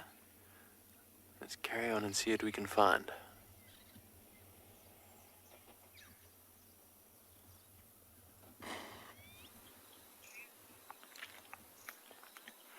So we decided to leave Leopard Dam areas and drive on, and as we came past our camp, we heard lots of birds making noise, and we came across this little guy. This is an African barred owlet, very small predator, and it's a gorgeous little bird. And all the other birds were mobbing it, and it was very stoic, just sitting there, and they eventually got bored, as all bullies will if you ignore them. And now it's just sitting watching us. It's gorgeous. This is the resident of our eco-training camp. We see him, or it, almost every single day. Oh, look at that. Fluffing itself up. There's a bit of a breeze that just came through. It looks like it's actually going to fall asleep. You see that? How the eyelids have closed. It's been bothered by the birds for a while now, and now it's settling down so it can have a bit of a snooze. Remember, these birds are mostly nocturnal, but they can also be active crepuscularly, which just means in the early evening and in the early morning as the sunlight changes. Oh, I can hear a different type of owlet calling in the background, a pearl spotted owlet. We've got both types here. We've even got Scops owl that lives in the camp, as well as southern white-faced owls. All the small owls live right here around our camp along this drainage line in the waterhole. But this little thing will mostly eat insects. Occasionally it will catch rodents, of which often around bush camps there are many, from squirrels to gerbils and shrews, and it will catch a whole host of all of them. Very cute little bird, and you see how it focuses every now and again on movement, and they've got great binocular vision. their big eyes right in the front of their heads, meaning they can really judge distances very well. And sometimes you'll even see them move their head in a circular motion in order to very finely tune their hearing and their sight to whatever it is that's moving. It's awesome to see it. This one here has become so accustomed to people that it will stay very still, and sometimes we have students who don't notice it, who walk literally within a meter or two of this bird, and it just sits quietly, and as long as the person doesn't stop right next to it, it doesn't worry. If you were to stop next to this bird, and then it realizes it's been spotted, and then it will fly away, but as long as it thinks it's camouflaged, it will stay still. And you can see that camouflage is pretty good. The belly is quite white, but you can imagine you can see the bark on that tree. It's got white scales, and there's dark leaves, and the brown of its back looks like the bark. So it's very well camouflaged if it stays very, very still. Sometimes it'll even turn its body to face away from you, and then the dark back blends it perfectly to the trees and the bushes along this drainage line. In fact, there's a whole family of them. I shouldn't say family, it's probably 4 individuals who literally sit above my tent and make a whole lot of noise most nights as they fight, because they are quite territorial, these little birds. So they will call and fight over little patches. Their territories are not huge, so they do need to look after them. I'm not sure if they're more active in summer or winter. To be honest, I've seen them a lot in the winter time, and I'm not sure if that's because the cooler temperatures mean they can be active during the daytime, because there's certainly not as much insect activity, but the ground is becoming more open, and all the seeds are drying up in the grasses, so there's lots of rodent activity at this time of year. The explosion happens when it's wet, but as it dries, there are lots of rodents around, and the cover is disappearing. So these owls can hunt much, much more successfully. So perhaps we see them more often in the winter because it's not as many much vegetation blocking everything, allowing us to see them, and because their food also doesn't have the cover, so they can hunt better. But in the summertime, I think they're probably just as active, just more often in the night. Oh, winking at us. Hey, the double wink. We have obviously found grace with this owlet. Oh, never mind. It was pooping. It was just struggling. Megan, it was looking at us funny, but I'm sure it was working some things out, so to speak. But yes, it does have this intense gaze when it looks at us. Look at that. It kind of looks angry. Actually, Seb said that when we first arrived. It was looking a little bit grumpy. I'm sure it was grumpy because it was being bothered by those other birds. With lots of birds, there was a drongo, there was some other small birds like firefinches, and there might have been a southern black flycatcher as well that was swooping around and causing all sorts of noise to try and scare this owlet off. Now, the reason they do that, because the owlet wouldn't really hunt the adult birds. They've got also sharp claws and beaks that can peck this little owlet, but it would maybe catch their chicks. So they would not want a predator to be nearby. I mean, you even see it with elephants. Elephants will chase away a leopard, even though a leopard is absolutely no threat to an elephant, but they just don't like predators around, just like the other birds. Ooh, Angie, they've got a very cute call. If I could imitate it, it sounds like if you whistle inwards and then sort of make a tremulous. So if I go like that, I could play it on my phone, but I don't want to disturb this owlet because they are, as I said, fiercely territorial. So if I played it on my phone, you can see this owl's trying to sleep. They don't get a lot of chance to sleep because because during the day they get bothered by all these other birds. So if I play the call, it might end up thinking that there's a rival around and then spend a lot of energy and time chasing back and forth after the rival barred owlet. So I won't play the call for you right now, but maybe when I'm not so close to one at some point, a bit further away, and they're more active, then I would definitely play the call so that you could hear it. If I played it right now, it would probably fly off, and that would make me a bit sad. Especially since it's so close to us. It's awesome. So I've actually seen this bird. It was very cool. It was a bit of a windy, cold day, and this bird was sitting on an exposed branch, just staring at the water. And it looked like it was very pensive. And I was thinking, oh, man, it's such a cold day. I just wish everything would... And everything just seemed perfect for it just to be a brooding owlet staring at the water. I found it very funny. I had to take a photograph. And then I was making all these comments as I was taking this little video. And I made one comment about it looking, like it was sulking. And it just did this very slow head turn and looked at me. And I just cracked up laughing. It was the funniest thing ever. It really was listening to me.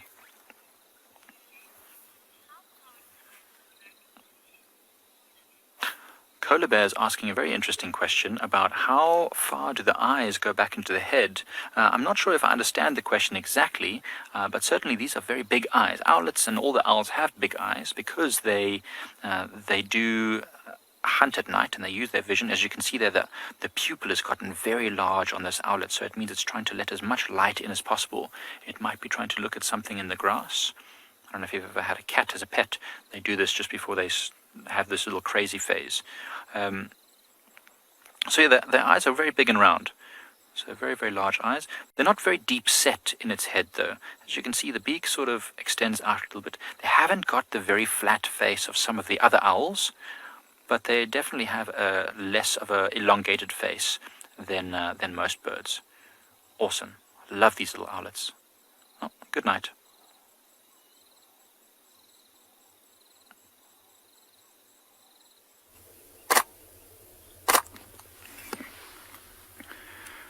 Look at what we're witnessing here.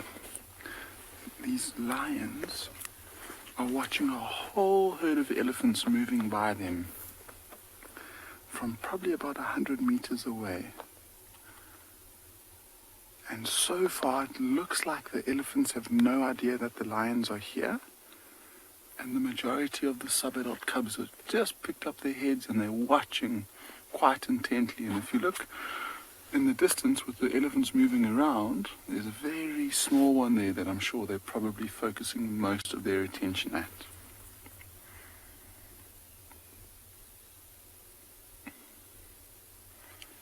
I'm sure the majority of them are just watching and waiting to see what will happen. These lions have been chased around by elephants a lot in their lifetime, and so they're probably just wanting to make sure that if the elephants come towards them, they'll have some sort of head start and not get surprised by a whole herd of stampeding elephants.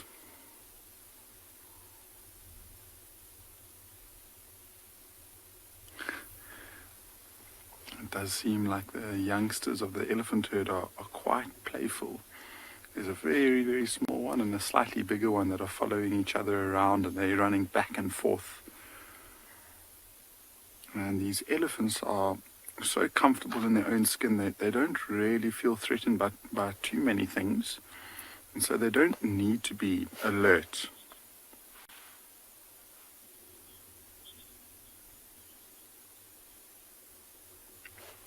Phoenix, a young boisterous elephant will, especially if it's a male, will definitely harass these lions. If it's a young male elephant, a lot of the time, they come in with a load of confidence, and as soon as they realize that they've got the upper hand, they will take advantage of it and they'll start chasing these lions around. That one lion is actually just sat up. And that's because the youngest elephant is slowly making its way here. It's still at a very, very long distance away. Looks like it's going towards its mother. But the wind is blowing from the lions straight to us, which means that the elephants have got no chance of smelling them. These lions are in the shade, not moving around too much. And so these elephants are more focused on what's going on in front of them, looking for things to feed. And if it was the other way, if the wind was blowing from us to the elephants would have picked up the scent of the lions and their behavior would be completely different.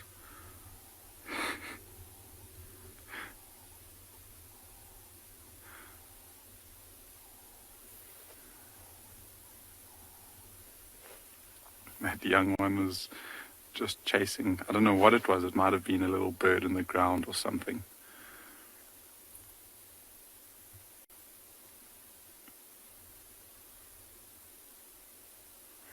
This is very, very similar to the scene that we had yesterday with the elephants in the riverbed and the lions on the bank looking in.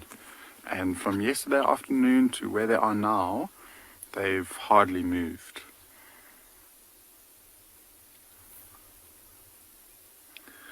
The interesting thing, though, is that there seems to be half of the pride here.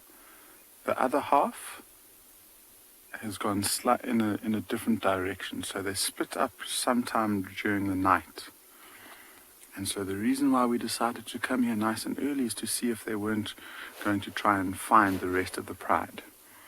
The easiest and most effective way to do that is by calling. And I would really love to show you one more time the pride calling around us again in the evening.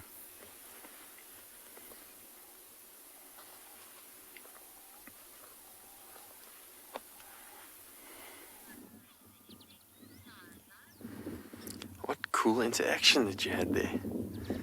Very, very cool. Far more chilled here at Chitwa, still with our crocodile and water monitor and all the birds around the shore. Just thoroughly enjoying a peaceful afternoon down at Chitwa Dam. Little blacksmith lapwing there. Almost always found around bodies of water in South Africa and Southern Africa.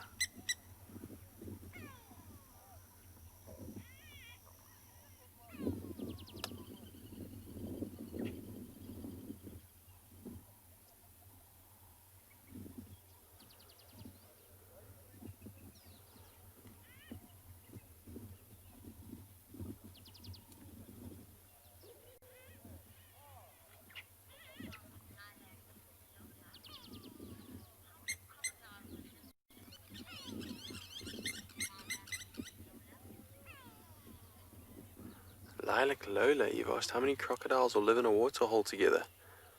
That depends very much on the size of the water and the body of water. In a waterhole that's small, you might only find one. And in a larger body of water, then they will obviously have a carrying capacity of whatever that body of water can hold. It comes down to space and food availability. And of course, in our large rivers in Africa, many more. When you get onto, for example, the Okavango Delta in Botswana, a large river, an aquatic system that flows through the country there. If you go at night on a boat with a spotlight and you shine your light, you just see eyes everywhere. There are tons of crocodiles. Those are obviously large river systems with plenty of food. So the carrying capacity of the body of water is quite high. Down here in Chitwa Dam, I'm not sure how many crocodiles there are here. It could very easily be quite a few. But I've only seen this one.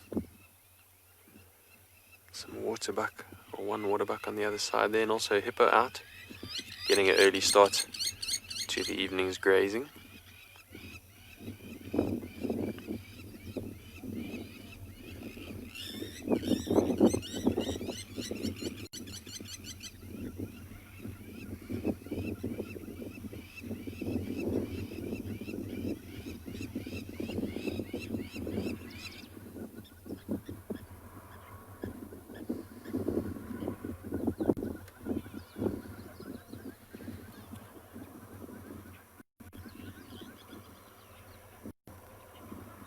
Often notice, just thinking about this crocodile again, that I see them sunbathing a lot more in the winter months than in the summer. Just something I've only thought about now. Perhaps it's because the water is so much cooler and having to self-regulate their body temperatures, they spend a lot more time in the sun during the winter.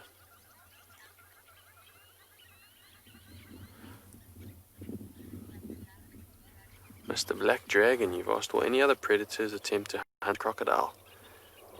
And they will. There have been, I've seen videos of leopard grabbing, biting and killing younger crocodiles. It's the first one that comes to mind. They are good meat. And if a predator that's opportunistic can get an opportunity, they will. often seen videos of lion prides attacking large crocodile. Never seen it myself, but many accounts of other predators going for crocodile. But don't forget, these are an apex predator of our water systems and are not to be taken lightly.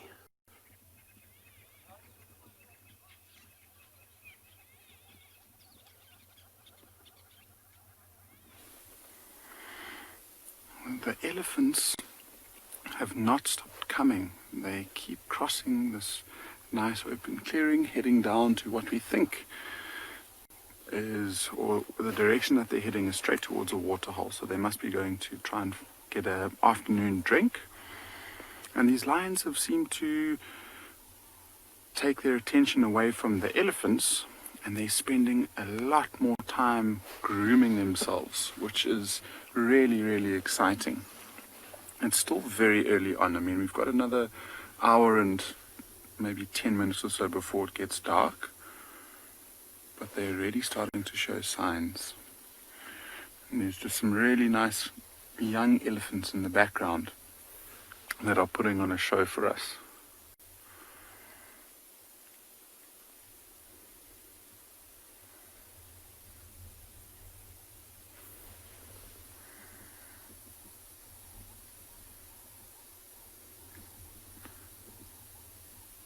So not far away at all. I mean, those lions have now realized that the elephants have got no idea that they're there, so they don't really feel too threatened by them. And so they're happy to just go back to what they're doing and just start the waking up process. So there's a few that are still very, very relaxed and sleeping. Right in the center of frame is that one with its leg up.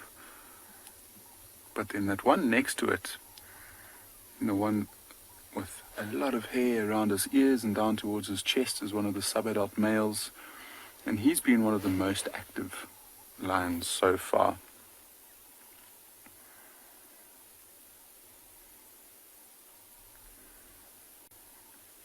So I think about a week ago, there was a really cool sighting at Pinder where a group of subadults who were probably around about the same age as us were playing around with some rhinos. And they were just basically just testing out their stalking skills and playing with the rhinos. I've never quite seen it happen with elephants before. So they might get up and express a bit of interest, but the females react quite negatively to lions, and so the adult elephants will spend a lot of time chasing them off. So it seems like they are starting to wake up a lot more now, these lions.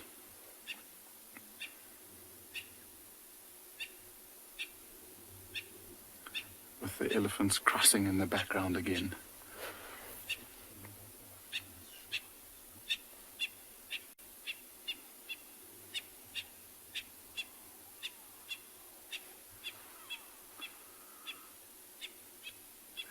So I wonder what led to the split up of this pride last night. We think there are about 7 or 8 individuals here, which means that 10 or 11 of them aren't here. So they must have moved off in a slightly different direction. And so there's a group of 2 adult females with a young male, so that's 3 adults, and then about, I think, 4 cubs that are here. It could be, I mean, there's one female that we noticed has got a limp, and she's had a limp for the last week on her front left leg. So maybe she just wasn't willing to move around too much. And so her cub stayed behind, and so did one of the adult females with her.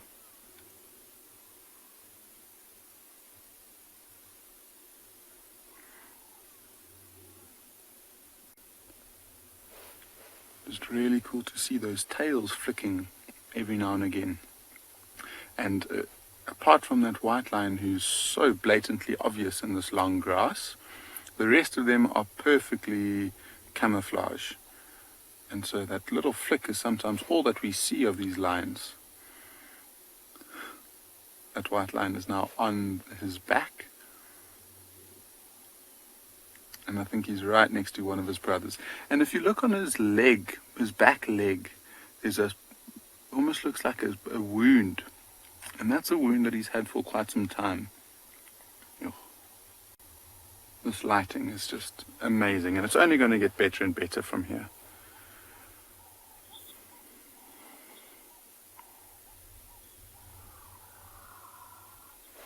So Lara Jane, that's quite a good question. You know, if this male mates with a white female, then they will have white cubs. If he mates with a tawny female who doesn't carry the recessive gene of the white lions, then there's no chance of him having young white lion cubs. But if he mates with a female tawny lion that does have the gene, then there's a good chance, there's a 25% chance of them having white cubs together. And so, that one's father and the mother are both tawny lions.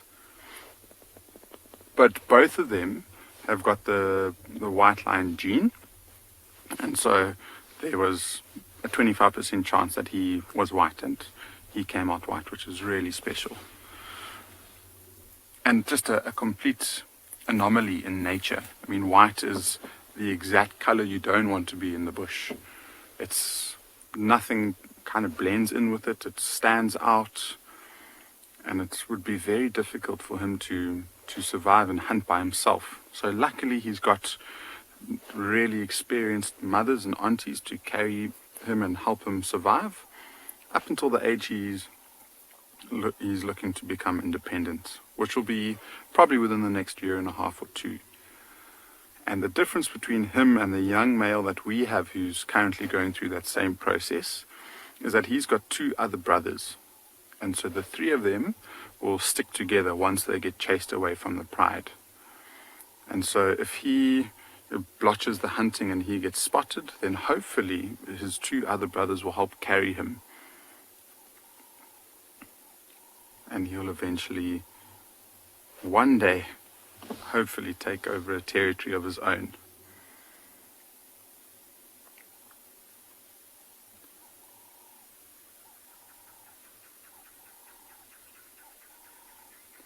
But it's amazing that this white lion gene, the first time that it was properly recorded was in the 1930s within this region.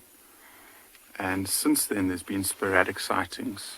There was a long period, I think, from the 1970s right up until the early 2000s, where there was no white lions that were spotted. And then in the early to mid 2000s, there was a white lion that was born in this Timavati region of the Kruger National Park.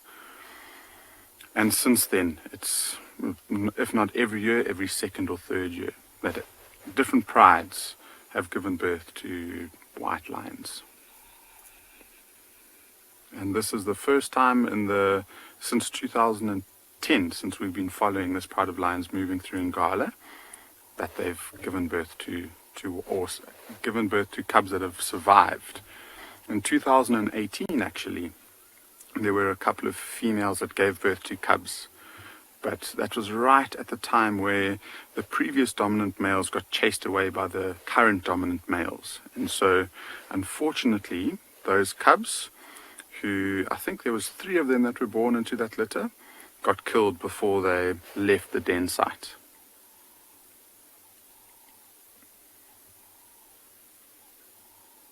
Wildearth relies on support from viewers like you to carry on broadcasting our daily live shows. A small donation goes a long way in helping us on our mission to connect the world with nature. Please visit our support page to see how you can help and become part of the Wildearth family.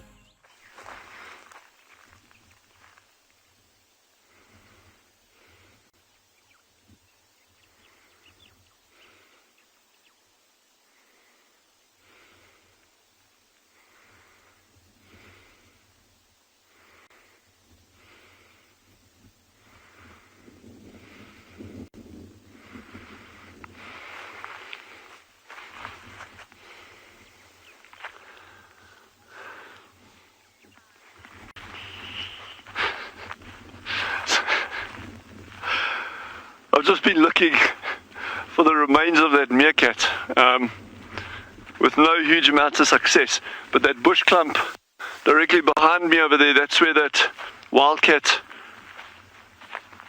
took that meerkat to after catching it over here. So that's where we saw it run into over there.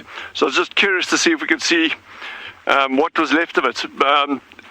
12 hours later or 24 hours later, whatever it is, that thing is going to be absolutely finished. But it would have been interesting just to see what skeletal remains there were. It could be quite interesting to show you that. But anyway, the head is still here, and it's covered in ants. So, do you want to see that? Yeah, all right. That was a huge yes from everyone. Okay. Actually, there's not that many ants on it. Okay.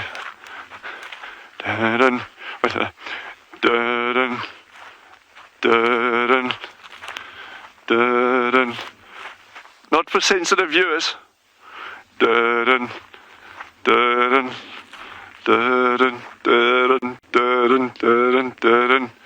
Oh yeah.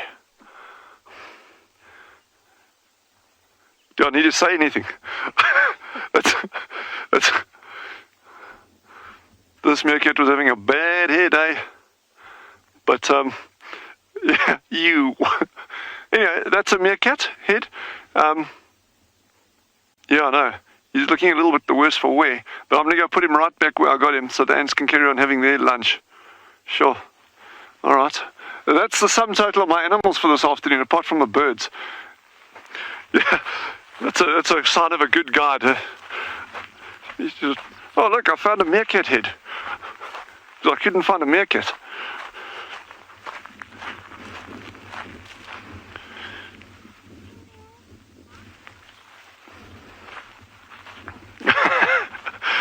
Bex has asked, why hasn't the tongue been eaten? It will get eaten, it just hasn't been eaten yet. So over time, those little ants that are on it, they're going to gobble that thing up completely. There's literally just going to be a couple of bones left. And even a jackal that pops past the night, if a jackal finds that, it's going to snaffle it. It's going to eat it very, very quickly, tongue and all. So, yeah, that's an untimely demise of one of our meerkats. But these things happen. It's the outdoors. You know, you expect these things to happen. So.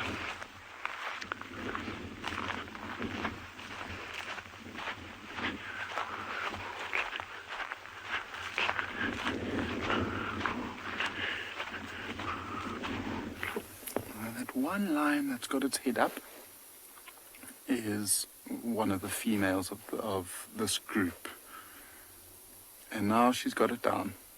That is classic commentator's curse. But it's cool to see that they're starting to show slightly more sign. I mean, we've seen them grooming and getting up and stretching, and it's a long process for lions to get up and actively move. And a lot of the reason why they decide to sleep and rest so much like this is to conserve as much energy as they possibly can. And so they'll only really move if it's beneficial to them. If they need to go for water, if they need to protect their territory and their space, if they need to go and find food, or if they're looking for the rest of the pride. And it's still quite warm, which means when the sun's out, it's slightly hotter than it will be in a couple of hours. And so just waiting for that time to move around where they don't have to worry about cooling themselves down. It's incredible. There's still elephants that are crossing in the background. There must have been maybe 25, 30 elephants that have crossed so far. And with that being a slightly smaller one, it probably means that there are more. So we could have potentially 40 elephants passing through these lines without them noticing.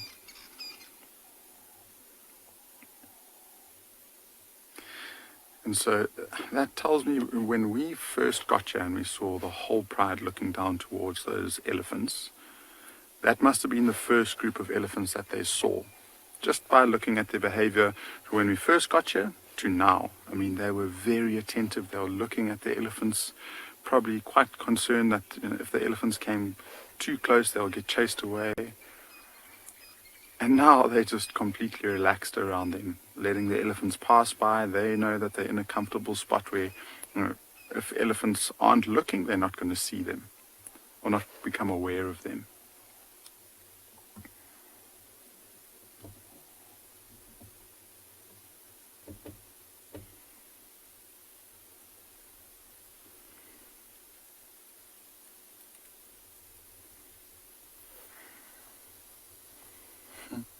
There must be a fly. And remember, I was pointing out that small little wound on that white line subadult's leg.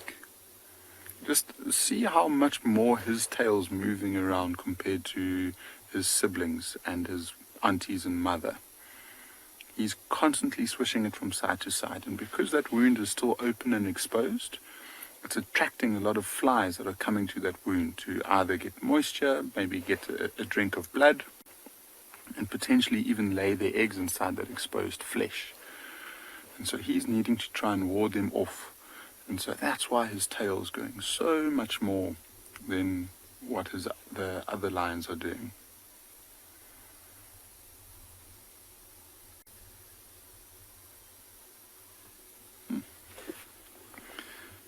And I don't know if it's quite far in the distance, but one of my favorite birds, and definitely my favorite call, the African scops owl, is calling in one of these tall trees by the riverbed.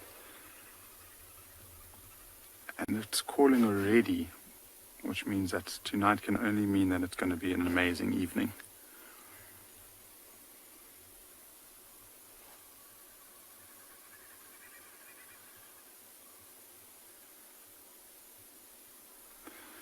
And we were just talking about it a little bit earlier on. I mean, to see not only what we've seen this afternoon, but the way that the species have interacted with one another. I mean, that leopard and that hyena interaction where they were chasing each other around, where it was quite action-packed, to a whole herd of elephants crossing by these sleepy lions. And what we've seen this afternoon is something that you'll be happy with seeing once a week only. And the lighting is just getting better and better now. It's that beautiful golden winter color on the tall bank of trees behind these lions.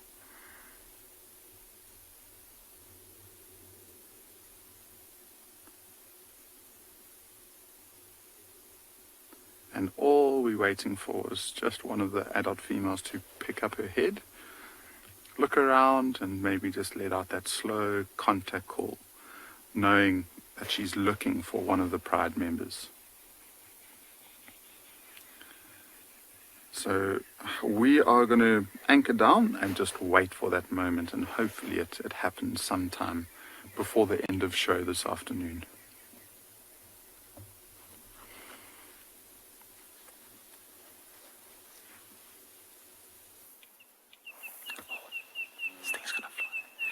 We are sitting now with a whole family, a whole band of mongoose who are busy having their evening session, a different band than the one we had the other day, and come to join them is a hornbill. So this hornbill is obviously very annoyed that his helpers, his food disturbers, have stopped working, and now it's kind of digging around this termite mound. We've often found hornbills sit in the trees and bushes above the mongoose in order to catch any insects that get disturbed. And now the mongoose are settling down. The hornbill is probably also going to settle down. It's just digging around this termite mound. So the mongoose can sometimes live in termite mounds that are active. Some of these termite mounds... Oh, there's a red-crested corehound making a call next to us. I think it's going to do its display. Oh, if only we could get that on film, that would be so cool. Anyway, this termite mound that the monkeys are on is probably active.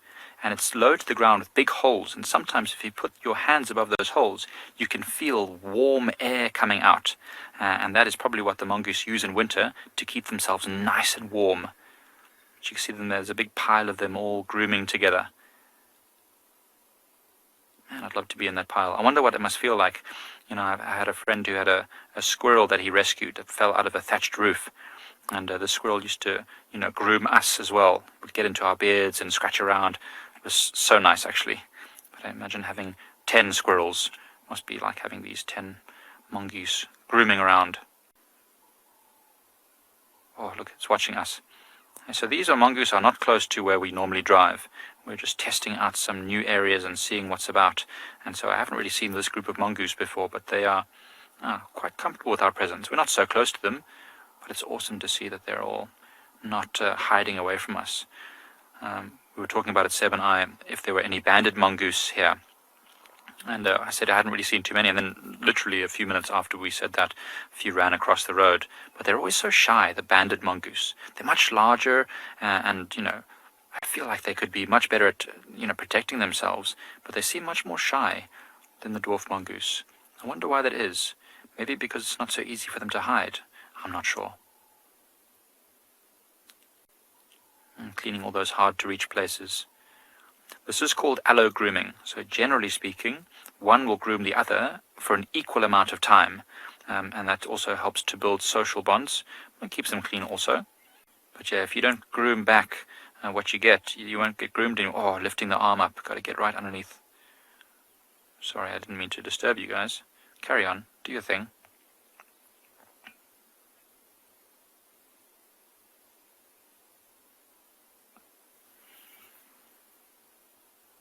Very, very cute. I mean, have you ever had a cat as a pet? And they stretch their legs out and scratch themselves. It looks just like that. Mongoose are not anywhere near related to cats, though. Unfortunately, they are very different. They're in a group of their own. So cats are felines and dogs are canids. These little things are completely separate. They're in the Viveridae family. And they are usually able to squirt foul-smelling liquids if they are disturbed. They also, they do a lot of something called anal pasting, which is where they evert a little pouch in their colon or in the anal cavity, and they're able to paste, which leaves a scent, so that they can identify each other and their territory. And so, if you have any of them living close to your house, then they will be. If they're living in your house, they will be pasting everywhere, so it might be a little bit stinky. Please don't forget to send your questions in. We love all of your questions to #Wildearth on Twitter or @FC on any other platforms. And if there are any kids still watching, please send your questions into kidsquestions@wildearth.tv. The last light has faded off these mongoose. I'm sure very shortly they're going to be going into their termite mound to hide, because it's going to start getting pretty chilly. I know Seb and I have already started to put layers on. Or actually Seb has. I haven't yet, but I'm about to, because it's actually pretty chilly. So I think these mongoose are just finishing their last cleaning sessions before they go and hide in these hopefully fairly warm termite mound chimneys. As I mentioned before, if you put your hands above these early morning, you'll feel warm air coming out of those termite chimneys. And that's because the termites have collected dead plant material. They can't digest it themselves. And they have these fungus gardens underneath the ground. And as this grass material ferments and gets broken down, it creates metabolic heat. And that heat, it's the same like if you ever have a compost heap in your garden. When you, in winter, if you dig a big hole in your compost heap, you'll see steam coming out of it. That's how warm it gets. So it's just like that underground, so the termites can regulate the temperature inside the termite mounds. So these dwarf mongoose will stay in these chimneys if there are any side cavities, and that's where they'll stay if it's still an active termite mound. Minamu has asked, what kind of skin does a mongoose have? That's a very interesting question. I'm sure it's not so dissimilar to like a cat, I suppose. Quite soft, I'm sure. The fur is probably quite bristly and hard. I don't think that the fur will be as soft as a cat's fur, because they have to dig around and they live underground.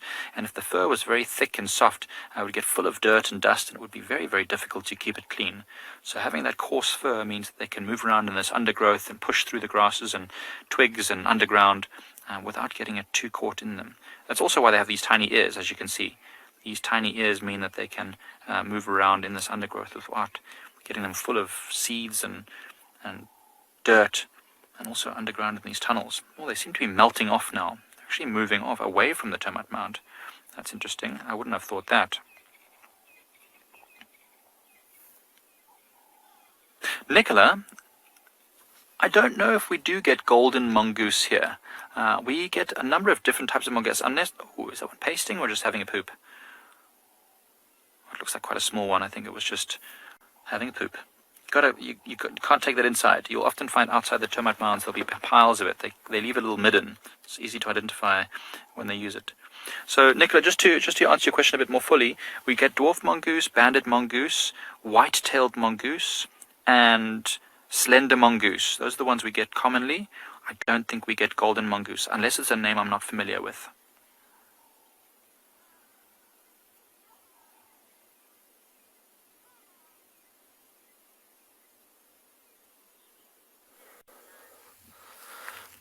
Well, Tio and I just pulled up here to where Lankahuma's killed a buffalo the other night. And I'm just having a little walk around to see if I can find any of the leftovers. And as suspected, barely anything. Just the skull and a couple little bones lying around. Not even a leg bone or pelvis. It's quite amazing how the bush just gets rid of everything. The hyenas will rip it apart and drag it all over the show as they wrestle and tussle amongst each other for scraps. This is literally all there is. And a slightly chewed up rib bone. You can actually see, if I hold it here steady over this buffalo skull, all that marrow still on the inside that they were going for. And that is about it. That's all she wrote. The rest of it has all been pulled apart.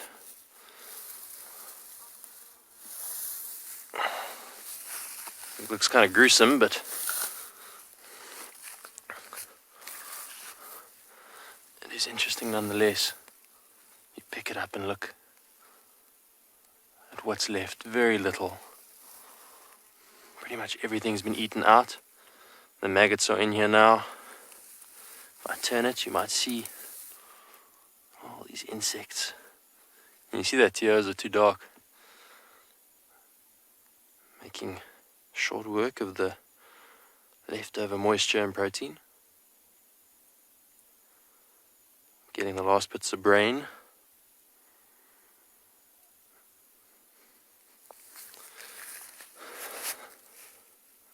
The bush really doesn't waste anything. I'm going to turn this skull again so you can see it from the front. This was a good specimen for the lions to take down. He's an old bull. He's seen a lot in his life, I'm sure. If you look at his horns, nice and worn down. Look at this huge boss on the top. They are really quite wide. They indicate a good age. They're close together in the center, whereas the younger bull would still be soft in the middle here. So he has lived his life. You can even see some mud and chips out of his horns. Pieces of tree bark where he might have bashed against trees and done whatever buffalo do best. And what's amazing to me is, yeah, he's lived his life. You know, he might have been 30 or 40, who knows how old he was. But eventually he met his end. But instead of going to waste, he fed the Nkuhumas. So, circle of life out here in the bush. Chelsea, you've asked, what are the rivets in the boss? And I assume that you're pointing at these guys. This is the boss, forming part of the horn. And you say rivets, if I heard that correctly. I assume you're talking about these kind of dimples. And that is just wear and tear. That's an old buffalo bull who's been through a lot. These horns aren't indestructible, they are keratin, so very similar to what your fingernail is made out of. And it's not super hard. It's not rock, so it can be damaged and pulled apart. So I guess those are the formations that you're seeing that have created those textures in the boss. Quite amazing, hey? Nothing left. Literally, there was an entire buffalo carcass here. It happened just over there on the other side of the vehicle. And all that's left is the skull and a bit of the spine.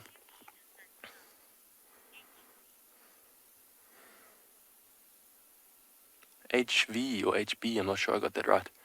You asked how heavy is the skull? Well, I could compare it to something. It is quite heavy. I'd say about maybe 30 kilograms. Remember, that's what, about 60 pounds, 65 pounds? I suppose it is a bit heavier than it would be dried out though, because it's still got the brain matter inside and the spinal column is still attached. So, nonetheless, very interesting to come see the after effects of the Nkuhuma's hungry dinner time snack.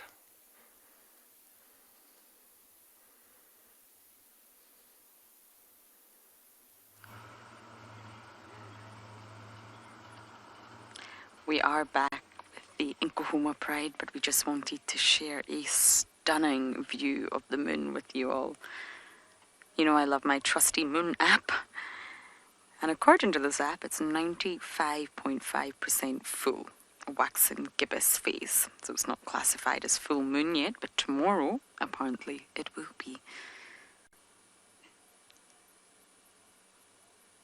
Isn't that just stunning? And I have a funny feeling the Nkuhumas are going to hunt tonight. They're hungry. It's full moon. There'll be a lot of ambient light around. There's zebra everywhere. I haven't seen buffalo today. But I wonder if tonight will be the night. And we're really not far away from the dam cam. So all you eagle-eyed dam cam viewers, please keep an eye out and let's see what happens with the Nkuhumas tonight. I'm not stuck in a tree this time, which is delightful. We are positioned in a very normal fashion. No quarry bush. Just me, which is fabulous. And these guys are still snoozing. I really thought they would be up by now, but we've managed to get a spot back at this sighting. The cubs are always awake before the adults. Full of energy, full of beans. It's the lionesses that are the sleepyheads.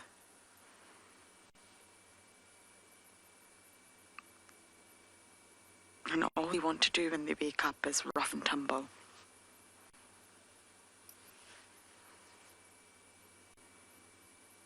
It's like a domino sequence. As soon as one stands up, they all do. As soon as one yawns, they all do. As soon as one does a pee, they all do. So hopefully soon we will see some activity from these lions.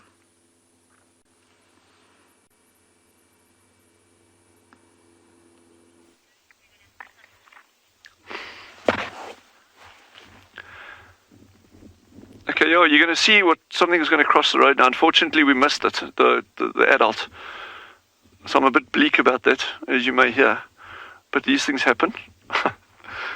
There you go. What a terrible sighting. That was not one of my finest moments at all, unfortunately. That was a baby steenbuck, so I was really excited about it. But we had the adult and the mom on the right over there, and then just as they were coming to us, the mom just cruised across the road. So the problem is there, you see a baby steenbuck, but you've got no idea of the size of the animal because you've got no reference for it. But it's not often that you see the mother with the little one. So I was like, yeah, it's a baby. Anyway, what's under the bridge? We shall proceed and find. We're going to go look. Davy said he saw an art wolf with little babies just up the road over here, and he reckons we should go there because he says he's definitely going to get art wolf first. Which I'm happy to go with that. I don't know about any of you, but I am.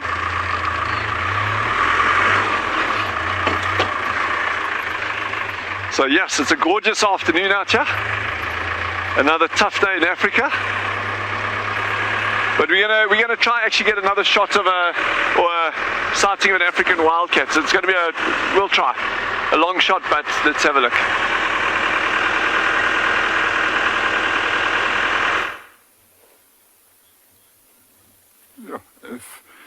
finally get to see wild cats twice in 2 days. That will be really, really special. So good luck, Dylan. I hope it comes right. We are patiently still waiting with these lions, and they seem to be doing pretty much the same that Lauren's lions are doing at the moment. But they're picking up their heads, and this lioness has now been listening in this direction for probably about maybe between 5 and 6 minutes or so.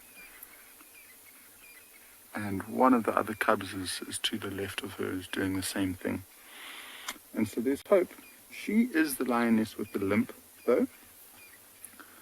And so I would imagine she wouldn't want to walk around too much.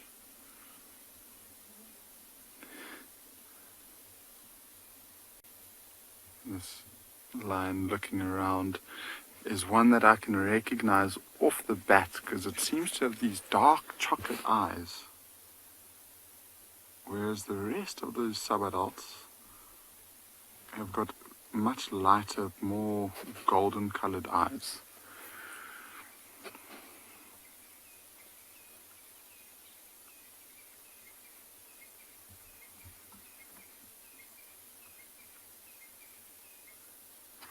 This is when I'd love to just be able to switch over to what a lion can sense for a while, just to know what's interesting, what's caught their attention. Because they're both looking in exactly the same direction, and we've looked and looked, we can't see anything. All of the elephants now have crossed, so it's probably not elephants.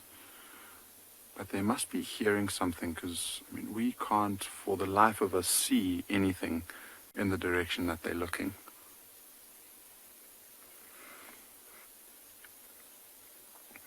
I suppose that the majority of the wind is blowing from, now that we've changed position, from us onto them, and so they could also be smelling, so maybe hearing and smelling something up ahead.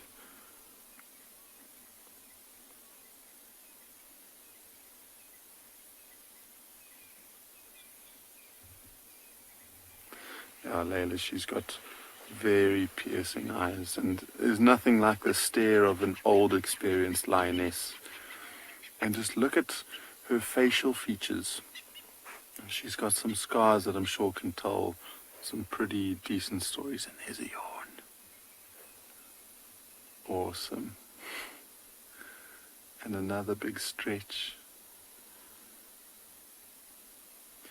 And so, lots and lots of scars. You can just see above her left eye, just below her ear, there's a couple of scars over there. Look at the color of her teeth, almost an orangey color. And just almost looks like she's starting to lose color in her face. Around the nozzles, very, very white. And we've got the first one up and moving. See, so she's had that limp, and it hasn't really changed. It hasn't gotten worse, and it doesn't look like it's gotten too much better in the last couple of days. But she's up and heading straight to the direction that she was looking a little bit earlier on.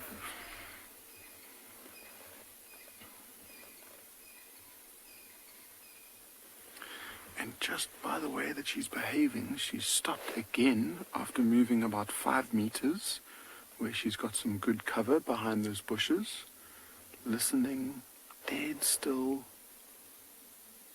So she might be interested in investigating whatever she sensed up ahead.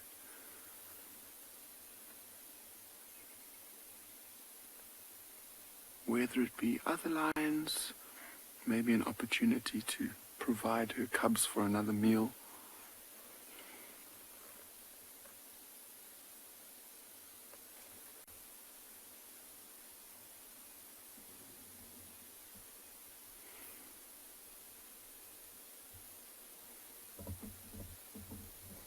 And no reaction from the rest of the lions. Remember, she's got another adult with her, another adult female. And so the two of them would ideally like to move together. And so I'm surprised that that other one that's been resting didn't notice or hear the movement of her, and she's actually just gone and crouched on her haunches again. And that also could be just to, if you with lions all around you, it must be quite a concentrated smell. So she might have just tried to separate herself from the rest of the lions so she's got more chance of hearing or smelling whatever she's picked up ahead. And just disappeared. I mean, we might just be able to see an ear every now and again. Just see that slightly more golden color to the left of that stump, and that's one of her ears there. But fixed, not moving around. She's not pointing back to the rest of the pride. So hopefully she gets up and carries on moving, and hopefully the rest of the pride follows her.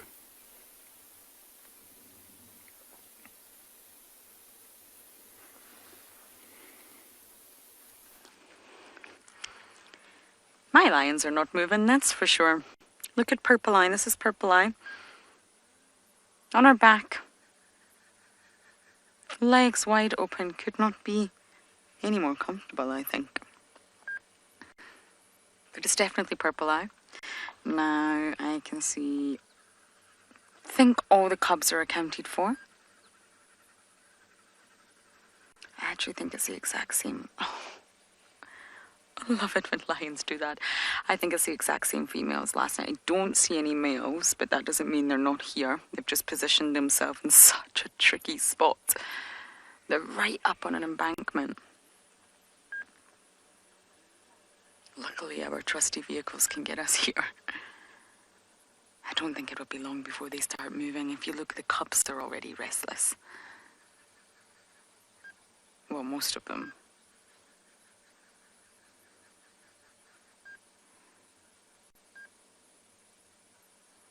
And if you think, for the cubs, this area, the Mowati, is actually their original natal grounds. Many of the cubs were actually born in the Mowati and stashed away in dens here.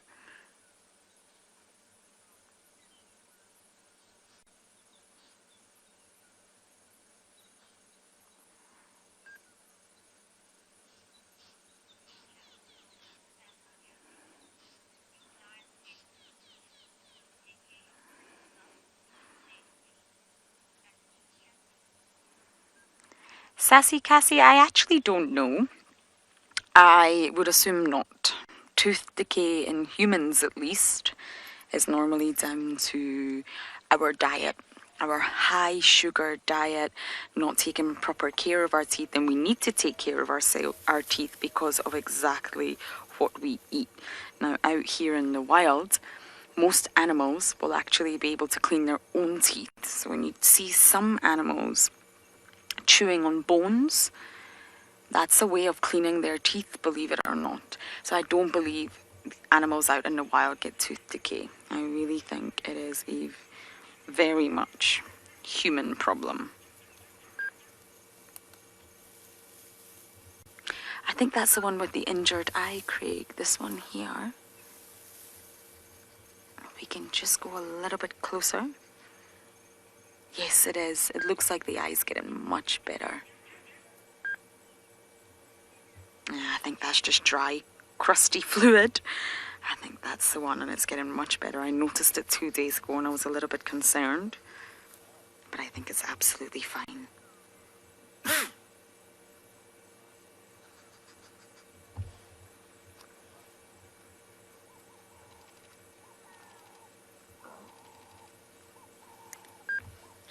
There's a saying, like cures like, and I guess you could use that for cleaning teeth. Animals will use bone, not that teeth are made on bone, but they'll chew on that in order to clean their own teeth. And if you look at a carnivore's tooth structure, you'll see that there's gaps in between every tooth, which makes sure that nothing gets stuck there. Whereas humans, all our teeth are very closely packed together, and sometimes things can get stuck.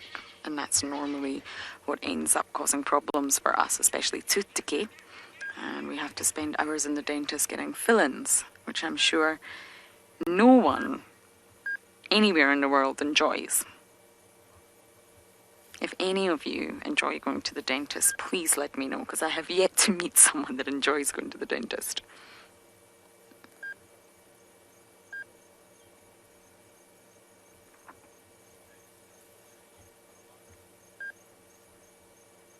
But the human diet nowadays is full of sugar and full of all the wrong things for our teeth.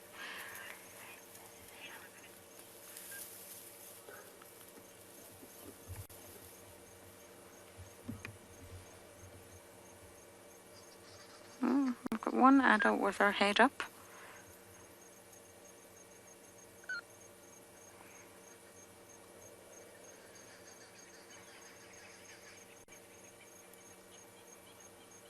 I really hope they don't leave the property tonight. I hope that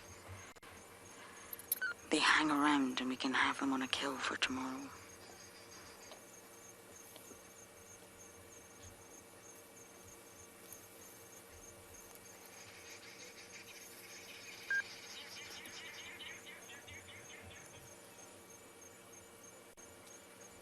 Their bellies don't look full, do they? You can see the suckle marks, but that's not a full belly. This pride is hungry.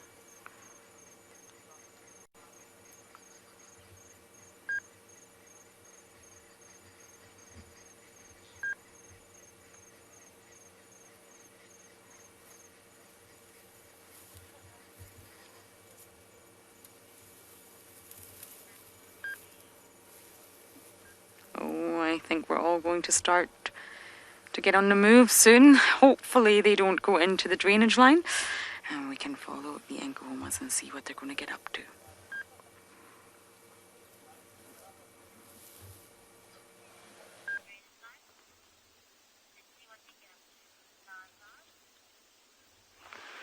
A beautiful sighting of a red-crested koran, and it's actually just foraging in this late afternoon light through this very, very, very short layer of vegetation. So he's after, they're actually omnivores, so he's after insects, little grass seeds, things like that.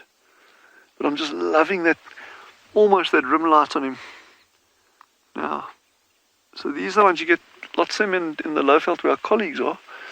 And they're also known as suicide birds, like one of the colloquial names, because they get this beautiful display flight where they go, and then they fly up for about 20-30 meters, and then they just fold their wings and they drop straight down, and about 5-6 meters above the ground they flare their wings out and they land very, very gently. But it's quite a striking display, and it's often triggered, interestingly, by the sound of a vehicle. Not always, so it's not like, okay, you drive up there slowly and you do it, but you see it a lot of times when they do that. So I don't know. Yeah, he's making for some cover. He's getting suspicious now. He says, I don't like being stuck out here in the open with that dodgy cameraman around.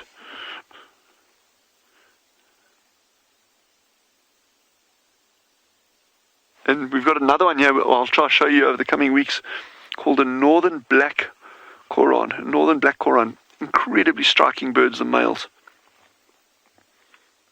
Same size, shape as this, but the feather patterning is markedly different.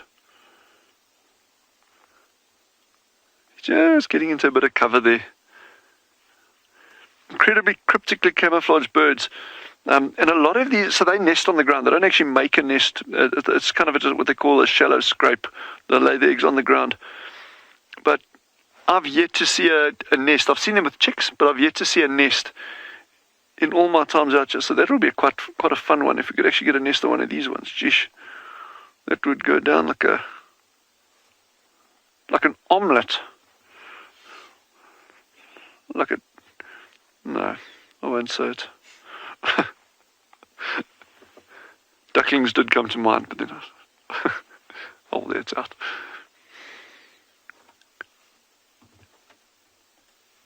But so there's a lot of birds that are going into the breeding season now, and it's really, we've just got to make a concerted effort to keep track of any interesting behavior. You know, a dove flying with a twig or a feather, or, you know, a bird like this, a koran, sticking in one place day in and day out. suddenly it's like, you start piecing these things together. So how's that interesting behavior? It was out in the open, and the longer we've sat, the more kind of suspicious it got. So I'm just going to move into a little bit of cover there, and he's probably actually going to make his way across and go into the bush line out to the left-hand side of the vehicle there.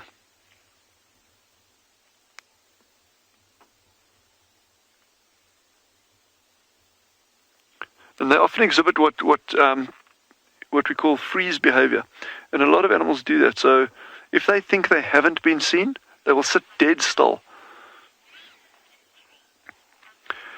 Butterflies ask, do they sit in trees? These birds, I've never seen them sit in a tree. Their feet are not designed for perching.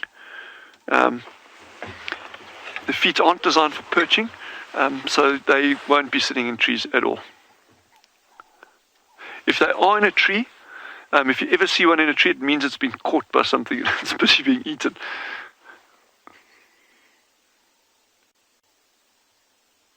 He's actually trying to keep that bush between us and him. He's making his way straight towards that bush line like we thought he would.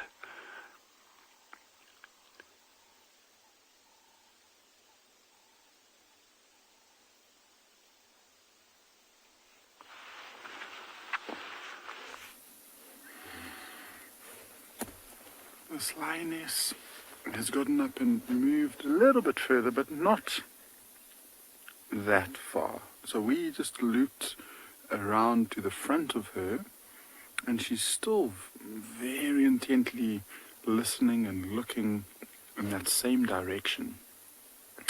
As she got up and moved from her last spot, it seemed like she was able to get more of a reaction from the rest of the pride, and it actually looks like she's looking back towards where the rest of the pride was sleeping. And so they could be on their way. Maybe she's listening to them walking through the grass. Maybe she's checking to see if they're still sleeping in the same spot. But what I'm hoping for is, we started the afternoon off with them thinking that they might try and find the rest of the pride and call. But by her behavior, it looks like she might be more interested in hunting, especially for now, than trying to find the rest of the pride. And so she would not be calling looking for the rest of the pride who's separated, only because it's just a dead giveaway for her position. She doesn't want to be vocalizing and roaring as loudly as she could and just give her position away, so she won't be able to catch any animal by surprise. But if we maybe just zoom out a little bit, we parked at quite a distance away, and she is just so camouflaged if she stops moving, especially when she puts her head in front of the grass there. And where she's laying down is on a nice, well-used game path, and so there's very little grass. So if she needs to get up and move silently, she doesn't have to worry too much. Look at that. If we didn't show you where that lioness was, I think it would be very difficult for anyone to spot her. And so if she wants to get up and move silently, she doesn't have to be as conscious about her foot placement as focusing on what has drawn her attention. I actually, for a second, I didn't know where she was until that ear flicked. Albert lions will hunt at night, yes, for a number of reasons. I was talking a little bit about their conservation of energy and why they only like to move around in the cooler parts of the day. So that's got a big factor. At nighttime, it's always much cooler, so they don't have to worry about cooling themselves down. But then probably as an important factor is the way that they hunt. And so they are quite like that leopard where they are an ambush predator. And so they rely on their camouflage like this, and they try and get as close to their prey as possible. And although it's very difficult for us to spot them, there's animals in this area that have got incredibly good eyesight. And so it's a lot easier for them to get much closer and hopefully lead towards a potentially more successful attack if they're using the darkness as cover. So it'll be actually quite interesting tonight. I believe you've spent a couple of minutes looking at the moon, and it looks almost full. And so some animals will be able to see really nicely. So it'll be interesting to see if they manage to become successful this afternoon or this evening. I've seen it quite a few times where on a full moon night, the lions don't even bother. They stay in one spot and they will sleep. And they might be there for 24 hours until they wait for that moon to get a bit darker.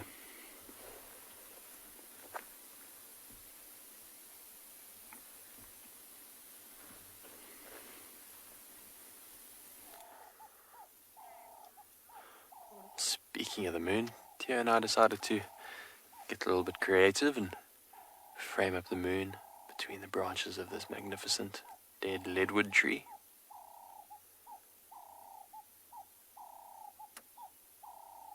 It's a joy being able to zoom in on the moon.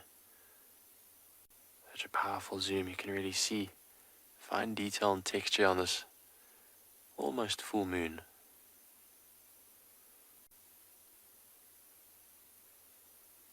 So if anyone's feeling extra passionate, you can blame it on the moon, apparently. I read that it wasn't so long ago, a couple centuries back, they used to allow the claim that it was the full moon's fault to get a reduced sentence on crimes of passion. Labeled it as lunacy, apparently. Apparently some people do report heightened emotions around full moon time. The thinking is, if it can affect the tides of our oceans, why can't it affect the tides of our blood and brain? A very interesting concept. I have no idea where I stand on that one, other than the fact that it is a beautiful full moon in the bushveld.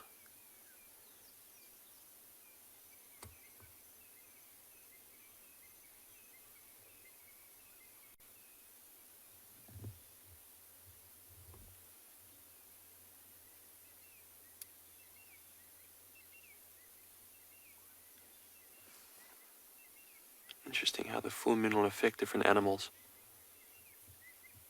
Predators that rely on darkness to hunt will often hunt less. And predators like wild dogs that will hunt generally with their eyesight and they don't have the greatest night vision will often hunt more when there's a full moon. Obviously it helps them as they hunt through the bush at night.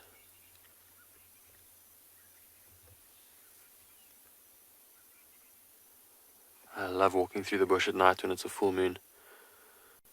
Obviously you got to be careful because our night vision's not that great, but if you don't stray too far, then just to go and slowly walk down a game path and let your eyes accustom to the darkness. It is quite amazing what you can see. You can really see very well. It's almost like a solar eclipse kind of a day where vision is actually quite good.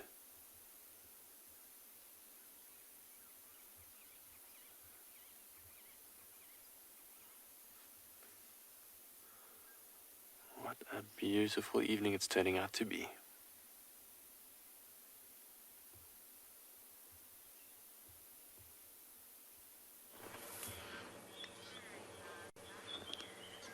They're surrounding the car. The entire Nkrumah bride have literally walked past us within half a meter to spare. There's one in front of the car, Greg, look. Hey. Oh my goodness.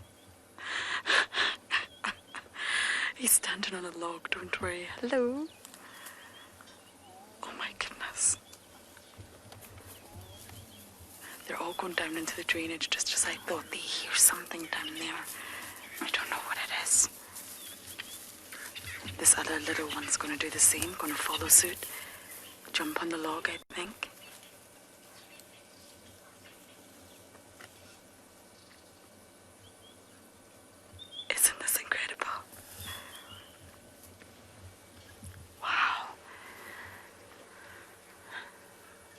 less than a meter away from the car. They've all surrounded us. I'm just going to keep my voice nice and low. Purple Eye appears to be the laziest for some reason. She doesn't want to wake up, but she doesn't want to get up.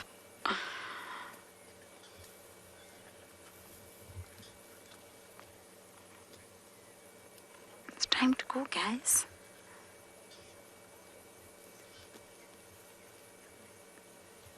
Oh, there's another lioness coming. Oh, there's more lionesses coming. I didn't see them before. I apologize. Everybody's coming over.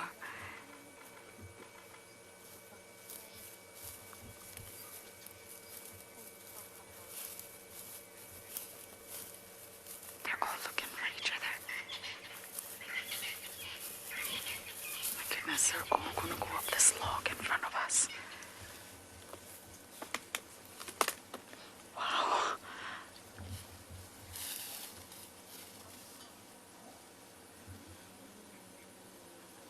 I'm not going to move a muscle.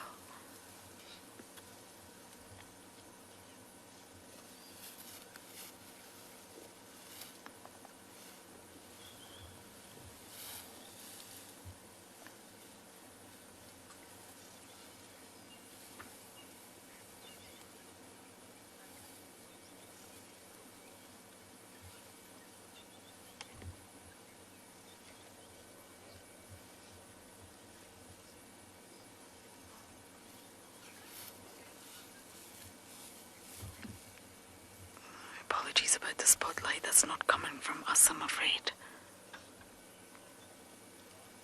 We're in infrared. We're not using any artificial light. She's at eye level with me. I've never experienced this before, everyone.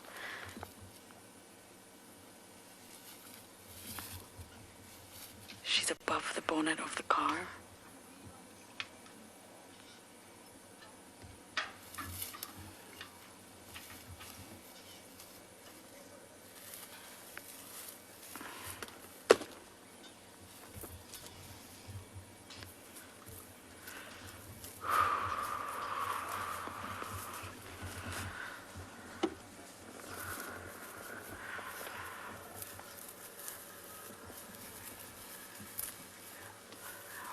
Was absolutely incredible, everyone. The others are going to go back around the other side of the car.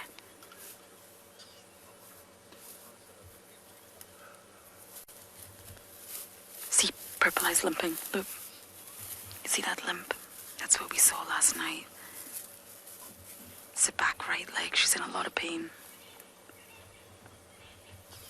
That's why she's been lazy. That's why she's sleeping. Oh my goodness, another cub's looking at us in front of the bonnet.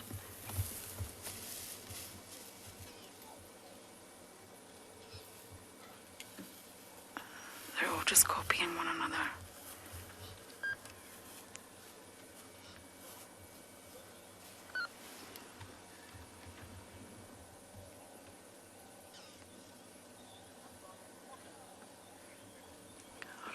Stay very still here because I have a cup right next to my bonnet, but we'll do our very, very best to keep up with this pride.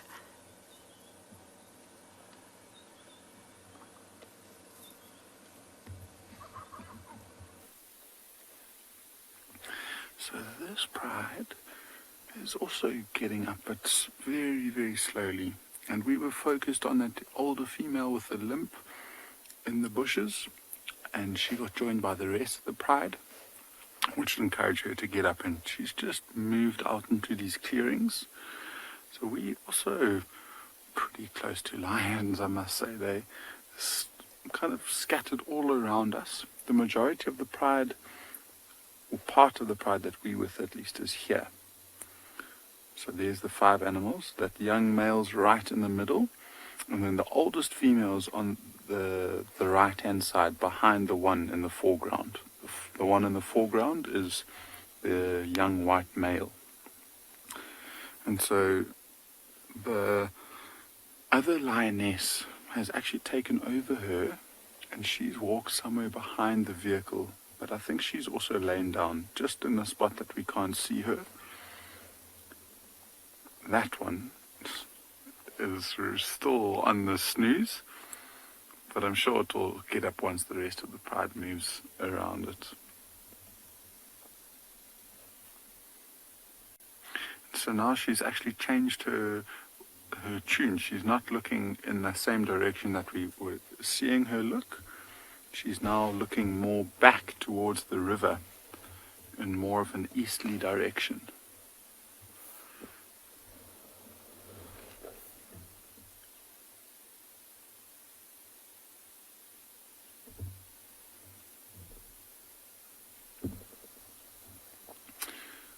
So there's a big yawn, so she might get up shortly, and we'll try and follow them right up until the end of show. Remember, we're still wanting to try and see if they're going to call for us.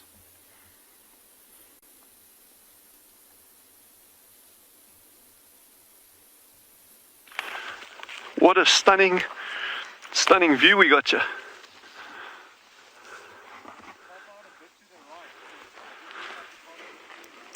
All right, they're not linked, eh? Are they linked? Where must I go? No, you're good now. Okay. Just what a spectacular sunset. I was actually looking for a bird's nest here, but it turns out it wasn't a bird's nest, it was just a little clump of bush, or like dried twigs and that. So I thought, while I'm up here, let me enjoy it. Yeah, that's an African sunset. It's as good as it gets. Almost as good as it gets.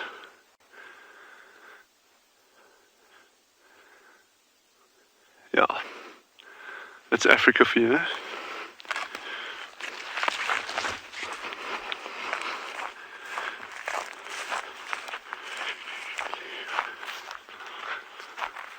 Yes, it's been amazing having you all with us this afternoon. It's great. It's going out and knowing you're all out there and enjoying it. So yes, it's been brilliant.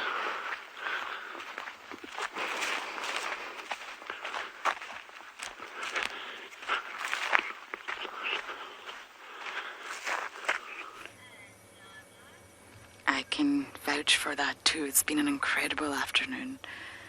Purple Eye's left behind. Every other individual has gone. Purple Eye's really struggling to walk. It's actually quite sad. We're up on an embankment here, as I mentioned. I'm not sure how she's going to get down. And I also don't think she's sure how she's going to get down. She's going for it.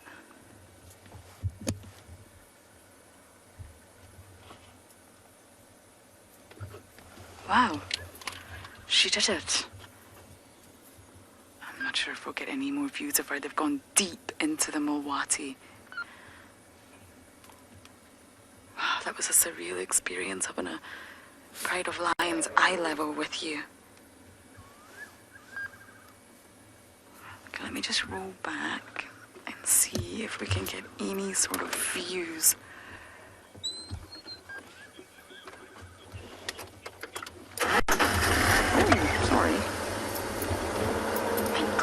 Not doing too well on good old Wendy here. Yes, Heidi, nature shows us some incredible things, unexpected things. I'm a firm believer that we should always learn. The lessons are there, we just have to learn from them. Now I'm just going to put my lights on to see if we can see any lions. That was the tree that they were all standing on right there.